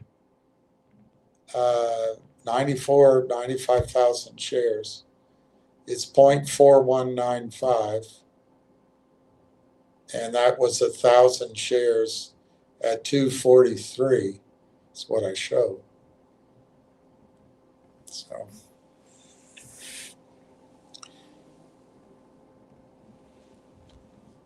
Donna M. Hello, I'm almost legend. I'm almost legend. Wow, $4. So even if it doesn't come near that by the end of November, you don't see the U.S. price from Railtown continuing to trade at, no, I don't. I don't think it's going to be under $1. I don't think it's going to be under $2 very long. It's going to change, and I'm almost legend. My opinion, it's going to be rapidly pulled to the equivalent of Lang Chain or the private company that nobody knows the name of, or many of these competing stocks that are all $1 billion or more. So, I mean, I can look at it a different way. The market cap right now, they don't adjust it for today's action, but it's basically flat. The market cap on Railtown right now is $60,600,000. These private companies don't trade, so I can't go give you like a current price. But Lang Chain raised their money at 1.25 billion. That other one, the private one, like a month ago, raised 100 million at a valuation of, I think, 1.1 billion. 1.1 billion. But that was like a month ago. I don't know the name. Lang Chain, I've shown you the raise. So I'd rather go with what I can prove to you. So if it's 1.25, and remember, Lang Chain only did enough revenue so they can predict 10 million. It's not doing it now. So anyway, 60.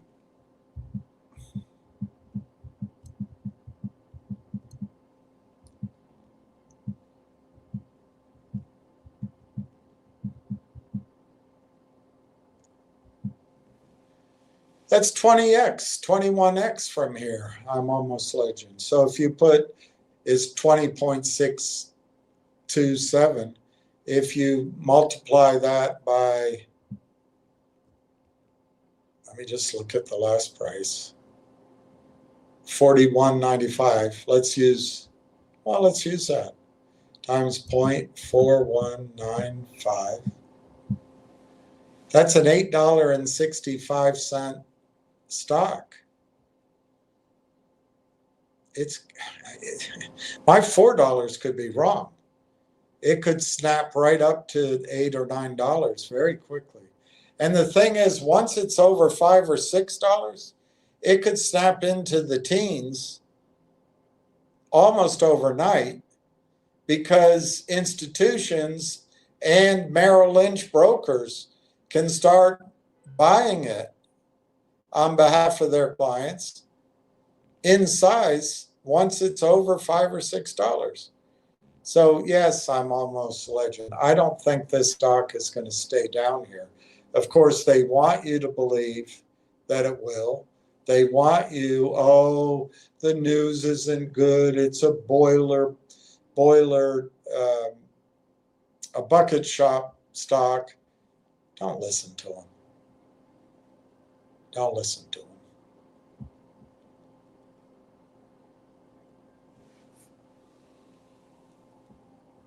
Donna M. William, I'm thinking December. Yeah, it could be December. Could be. I told my husband to sell 2 loser stocks I recommended. I'm going to see if he did. I hope so. I don't think there's going to be much more time to buy this stock under $1. I know you've heard it before, so I'm a little bit like the wolf that cries boy, but I don't know what else to do. I didn't make it up then. I'm not making it up now. It's just now the news is out. So the most likely explanation for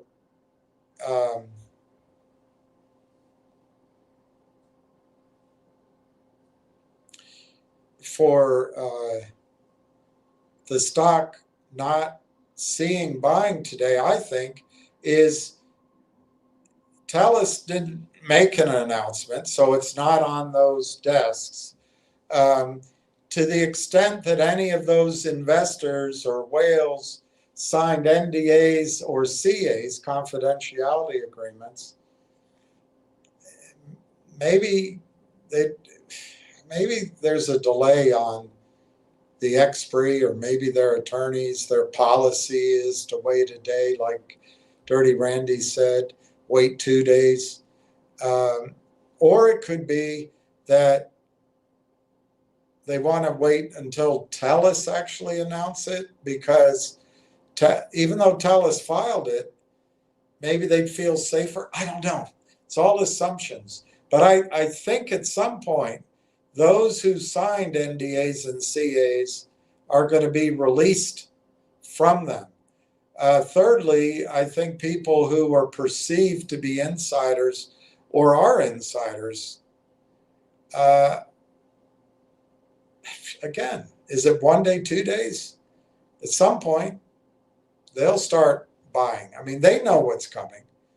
This is too cheap. So I don't think you have much time in this stock now, for sure, because the news is out. AIP has been purchased. And now this big news, which is, I caught this morning because I was looking for AIP. I wasn't looking for this. So that was pretty exciting.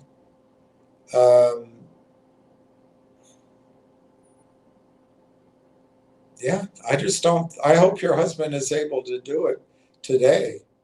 I'm not sure even tomorrow you'll get much chance to buy the stock below $1.25. This is not a boiler room stock like that jerk said. And he's about to find out. Maybe he's not a jerk. Maybe he's just behaving as a jerk would.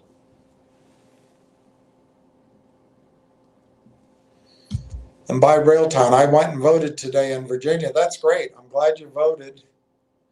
I won't ask who you voted for, but I kind of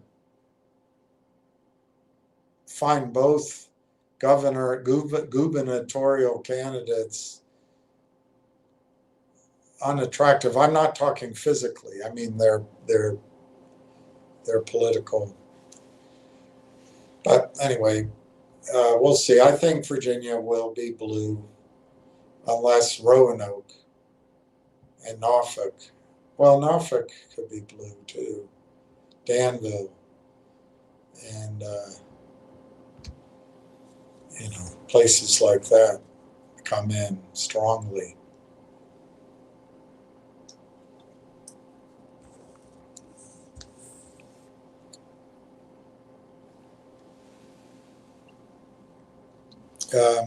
Eric says institutions don't look at stocks under $1 or under $5. That's mostly true. But I'd say in Canada, if these guys, the mission of the government and the mission of institutions, and maybe the mission of government aid is help the companies, you can make exceptions to those rules. You can make exceptions. And I think with Railtown, particularly with Maverick sitting out there and Omer's sitting out there, they'll make, it's not just about the stock price. If somebody wants to own 5% of Railtown or 10% of the Railtown, if they wait for the stock to go to $5, they won't find the shares. So they got to do it. So I appreciate your point, and it's true. I've made the same point myself. But it's not all institutions. It's not all buyers. And so we'll see. We'll see. Wayne's holding the stock he bought. He owns Railtown too. I sat for the last 10 years and I looked at the stock market all day. Railtown allows me to break this habit, baby steps. Yes, ma'am. Yes, ma'am. And Donna, if the stock does what I believe it will, there's the risk of war. There's the risk of the markets. There's some things going on in the market that people are calling for a correction or a crash. I personally don't think we're there yet, but there's all that in the background, but that's different than this investment.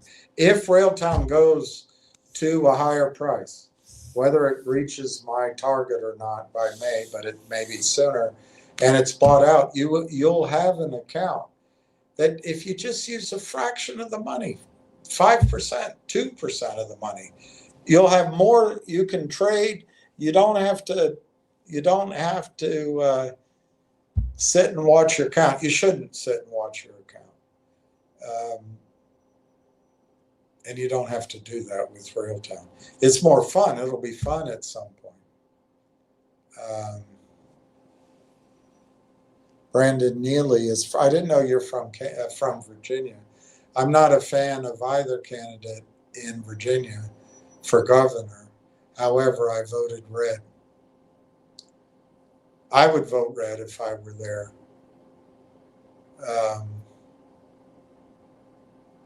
But I don't think Sears is going to win Winsome Sears, unfortunately. I just don't see that happening.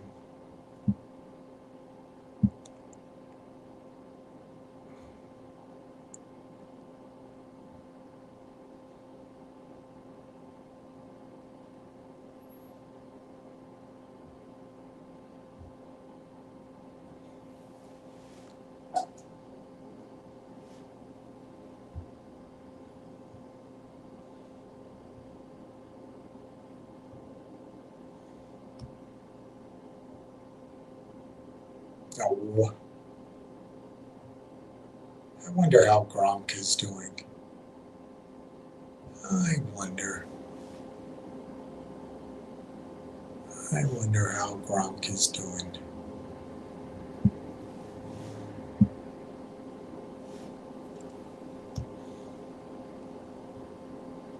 I'm looking for any kind of election update, but it's not showing up, so.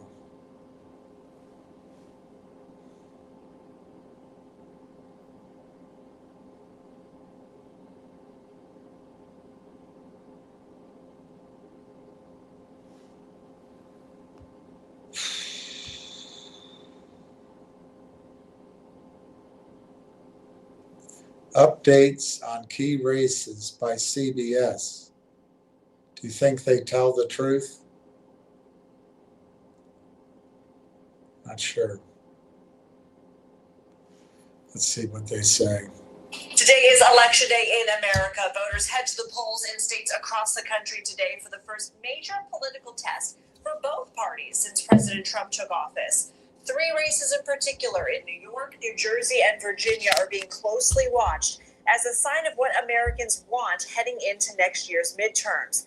And the New York mayoral race could be a test for Democrats, with self-described Democratic Socialist Zohran Mamdani leading former Democratic Governor Andrew Cuomo. We're covering it all. CBS News political director Finn Gomez is covering New Jersey and Virginia, but we start with CBS News national correspondent Lilia Luciano, who has more on the New York mayoral race. So Lilia, what advantage does Cuomo feel he has over Mamdani in tackling New York City's issues besides experience? Well, besides experience is a good question, because that is definitely something that we have both heard from voters and something that he has really tried to drive home. Look, what I've heard, Lindsay, from people coming in to vote and walking out after they vote is the devil you know. One young Cuomo voter told me that he wasn't entirely enthusiastic about Cuomo, but that he didn't really trust Mamdani, that he felt like he could represent too much of a change. And so Cuomo he associated with keeping New York kind of the way he associates his upbringing to sound, feel, look like. We have heard from female voters, a couple who mentioned the sexual harassment accusations. One says that she was very concerned about that, but as a Jewish woman living in New York, she feared that Mamdani would not really represent her community or even support Jewish New Yorkers. So that message that is coming from the Cuomo campaign seems to land with a lot of Jewish voters here.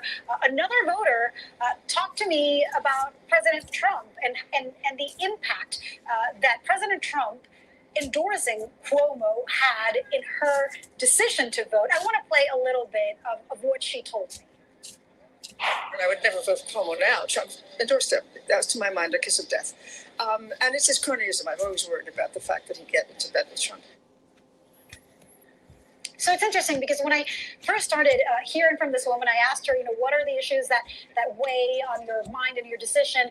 And she started talking about how Mamdani scares her in a way, or she said something like she didn't trust Mamdani. And then she went to talk about Cuomo. So I thought she voted for Cuomo, and I asked him, so did you vote for Cuomo? And she said, no. What makes you think that? She said, which is something that I found very interesting, because it kind of parallels what we've been hearing because of that generational divide. So many young people have come out to vote for Mamdani, and what she told me is the cronyism.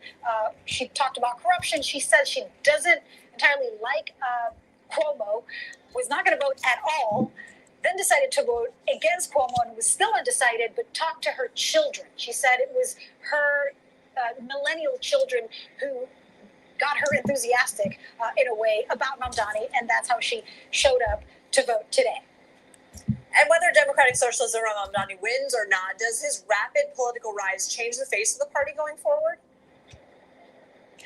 Look, this is what New Yorkers have been talking about for weeks. Part of the energy of this campaign, whether it is what President Trump is saying and depicting him as the new face of the Democratic Party, or the Democratic Socialists and young people, or the people who were extremely concerned about the situation that Palestinians were facing in Gaza, there are big groups that are saying either they fear or they hope that Mamdani represents the future of the Democratic Party. There's a lot of people in the center there that Cuomo is fiercely trying to cater to. Lilia Luciano, thank you. Let's turn now to CBS News political director Finn Gomez in Washington for us. So Finn, both New Jersey gubernatorial candidates have made affordability and high taxes a centerpiece of their campaigns. What cases have each made to prove they can tackle those issues? Yeah, Lindsay, both candidates are framing the race as almost a referendum on the state's cost of living. Democrat Mikey Sherrill is pitching herself as a centrist problem solver who can lower costs without cutting essential services. Republican Jack Ciattarelli, meanwhile, says Democrats have had decades to fix affordability and have failed. He's tied Sherrill to Governor Phil Murphy, the Democratic governor. He lost to by just 3 points 4 years ago, but he's promising tax cuts on property reform, cuts in state spending, and a rollback to regulations he says are driving businesses out of New Jersey. But both are focused in on this crucial issue that are affecting middle-class families who feel squeezed by rising housing, energy, and grocery costs. But what I'm watching in particular here, Lindsay, is how the Latino electorate, about a fifth of the state's population, break on this issue in particular. Latino voters that I spoke to in New Jersey are deeply concerned with this issue. If you recall, Lindsay, last year President Trump made strong inroads with the Hispanic community there. They were considered a reliable Democratic core group, but Democrats are hopeful that because of this issue and because of the ICE operations in New Jersey, Latinos will swing back to the Democratic column. I will note, Lindsay, I was in New Brunswick, New Jersey recently, and I went to a Latino barbershop, and I asked, I did a little sample size polling on my own, and everyone there, for the most part, was supporting Chitterelli, in part because of this issue. But I think it also shows that neither party should take this increasingly swing electorate for granted. Lindsay? And President Trump has made it clear he hopes voters will cast their ballots for Republican candidates across the board. But he has stopped short of endorsing the GOP candidate for governor in Virginia, Winsome Earl-Sears. She's trailing her Democratic rival, Abigail Spanberger. What's going on there? Yeah, even last night during a tele-rally, he did not mention her when he was talking about the Republican ticket in Virginia. But this all stems back largely because their relationship has soured since his loss in 2020. Earl-Sears was one of the first prominent Virginia Republicans to publicly acknowledge President Biden's victory and said at the time that Trump should, quote, accept the results and move on. And that break, it matters, particularly because she is trying to get past her Republican base there in Virginia.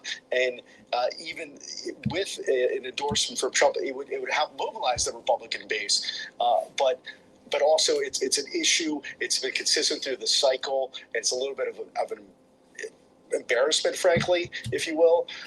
But it's something that we do not expect to change. We do not expect an endorsement in this late stage from the president. All right. The Virginia Republican community. It's not that complicated to get it out. So we're going to get Democrats. We're going to get Democrats. That's what's happening. We got 9 minutes to go.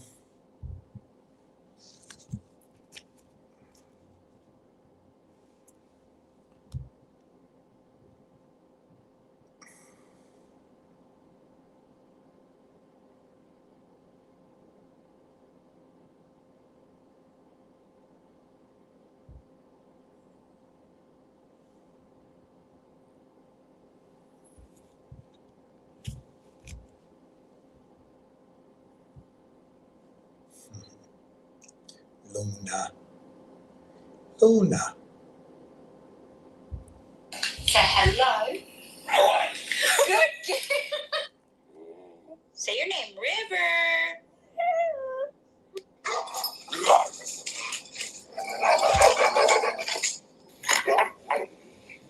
What? You say your name? Luna. That was perfect. Can you say mama? Good boy. Now can you say I love you?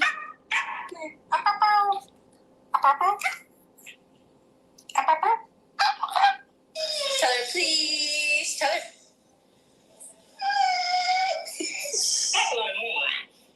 What? Jack, super quiet. It's 7:30 in the morning. Your sister.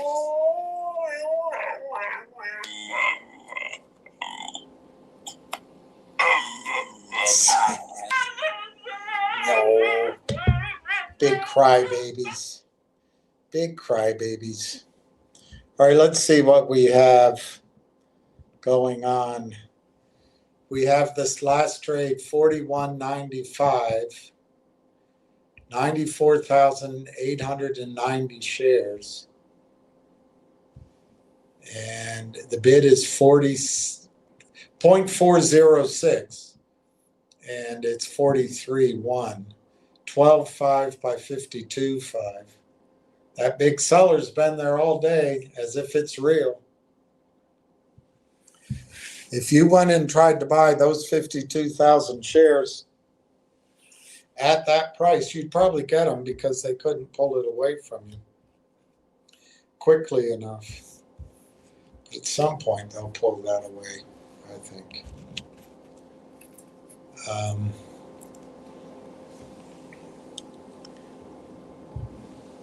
Mount Jackson, Virginia, above Harrisonburg, 25 miles. I think I've been to Mount Jackson by mistake, or on my way.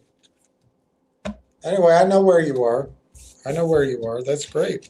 It's beautiful up there. It is beautiful. And I remember there were a lot of signs for Trump, very few signs for Biden. But that didn't help. That didn't scare little Bill, did it? Donna, I voted for Winsome Sears, and I'm praying she pulls it off. She has morals and common sense. Yeah, I think that's true. She does. But she won against Trump, as you just heard, and I think that hurt her. But I like her. Pete the Greek. Dick Cheney for sure is meeting his maker to explain why we invaded a company for nothing, other than making his company, Halliburton, a shit ton of money. Well, he's got a lot of explaining to do. I never knew in politics someone so self-certain as Dick Cheney. Never. There might be. I'm trying to think of one. George Wallace, maybe. All right, we have 4 minutes. We're going to sit it out. 4 minutes to see how the stock closes. It's been a great day today. And all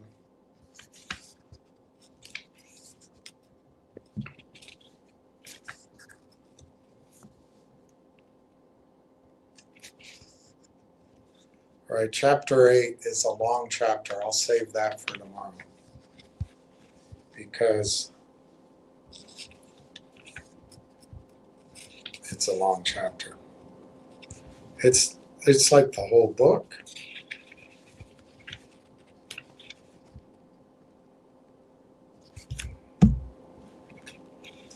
Yeah, we'll do that tomorrow. We shall do that tomorrow.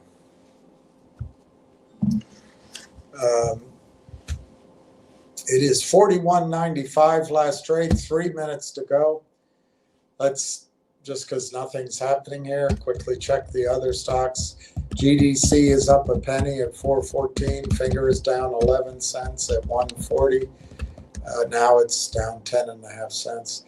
QNTM is down 158 at 894. ZJYL is down 0.0261 at 23.99 pennies. Railtown, back to Railtown with less than 3 minutes to go. The bid is 0.406.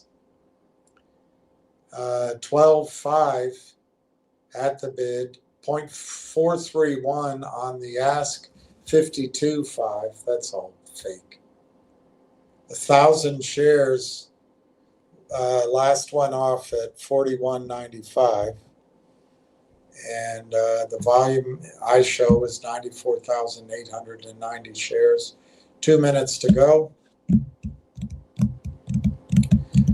And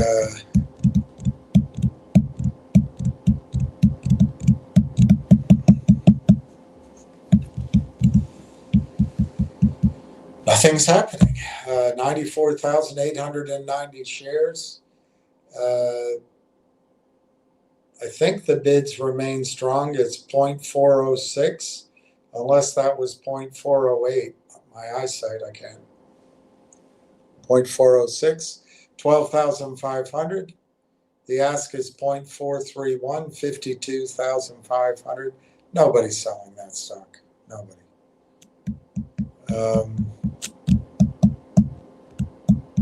It's been a great day for news. The ice is broken. The dam has cracked. The bell has rung. The starting gun has gone off.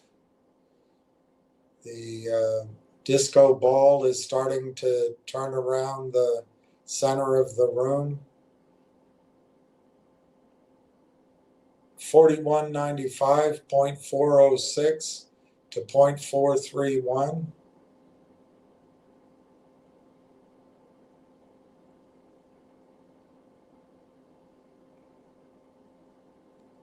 .4195. Closed. And it's closed at 0.4195, up 0.006. So it is in the green. And now they dropped the bid to 34, raised the ask to 45.86. There will be no more trades. And that is Railtown, Roadhouse. Everything else is pretty much unchanged. Let's see if there's anything going on in the news.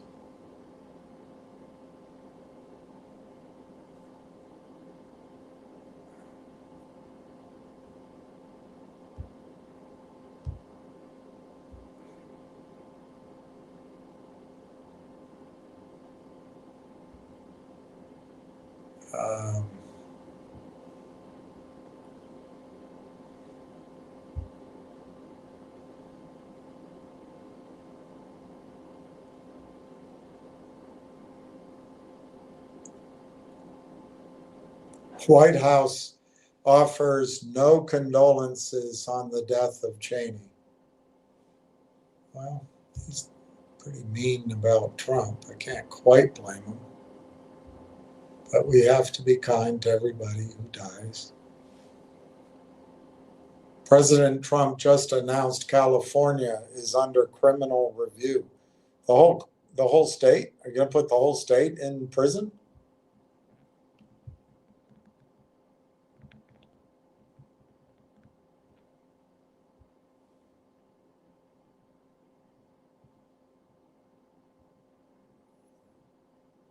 All right. I think I'm going to sign off. I don't see any real questions. This was a great day for Railtown. I think we're finally going to start seeing news if there is any. When, I don't know, but once it starts, I think it's going to be a pretty continual process by definition, just based on what Dr. Core talked about. That's a lot of companies and a lot of revenue and a lot of clients, a lot of use of conductor. I think the way ahead's going to be very exciting. I think it's great everybody signed in from early this morning, but let's just relax, see what happens. Let's not put pressure on tomorrow or even maybe Thursday. But soon I think you're going to start seeing the stock price rise and just keep going up. Won't be straight, won't be a straight line, but it'll happen, I think. So anyway, I wish everyone a good evening, and let's pray for peace in the world. Cheers.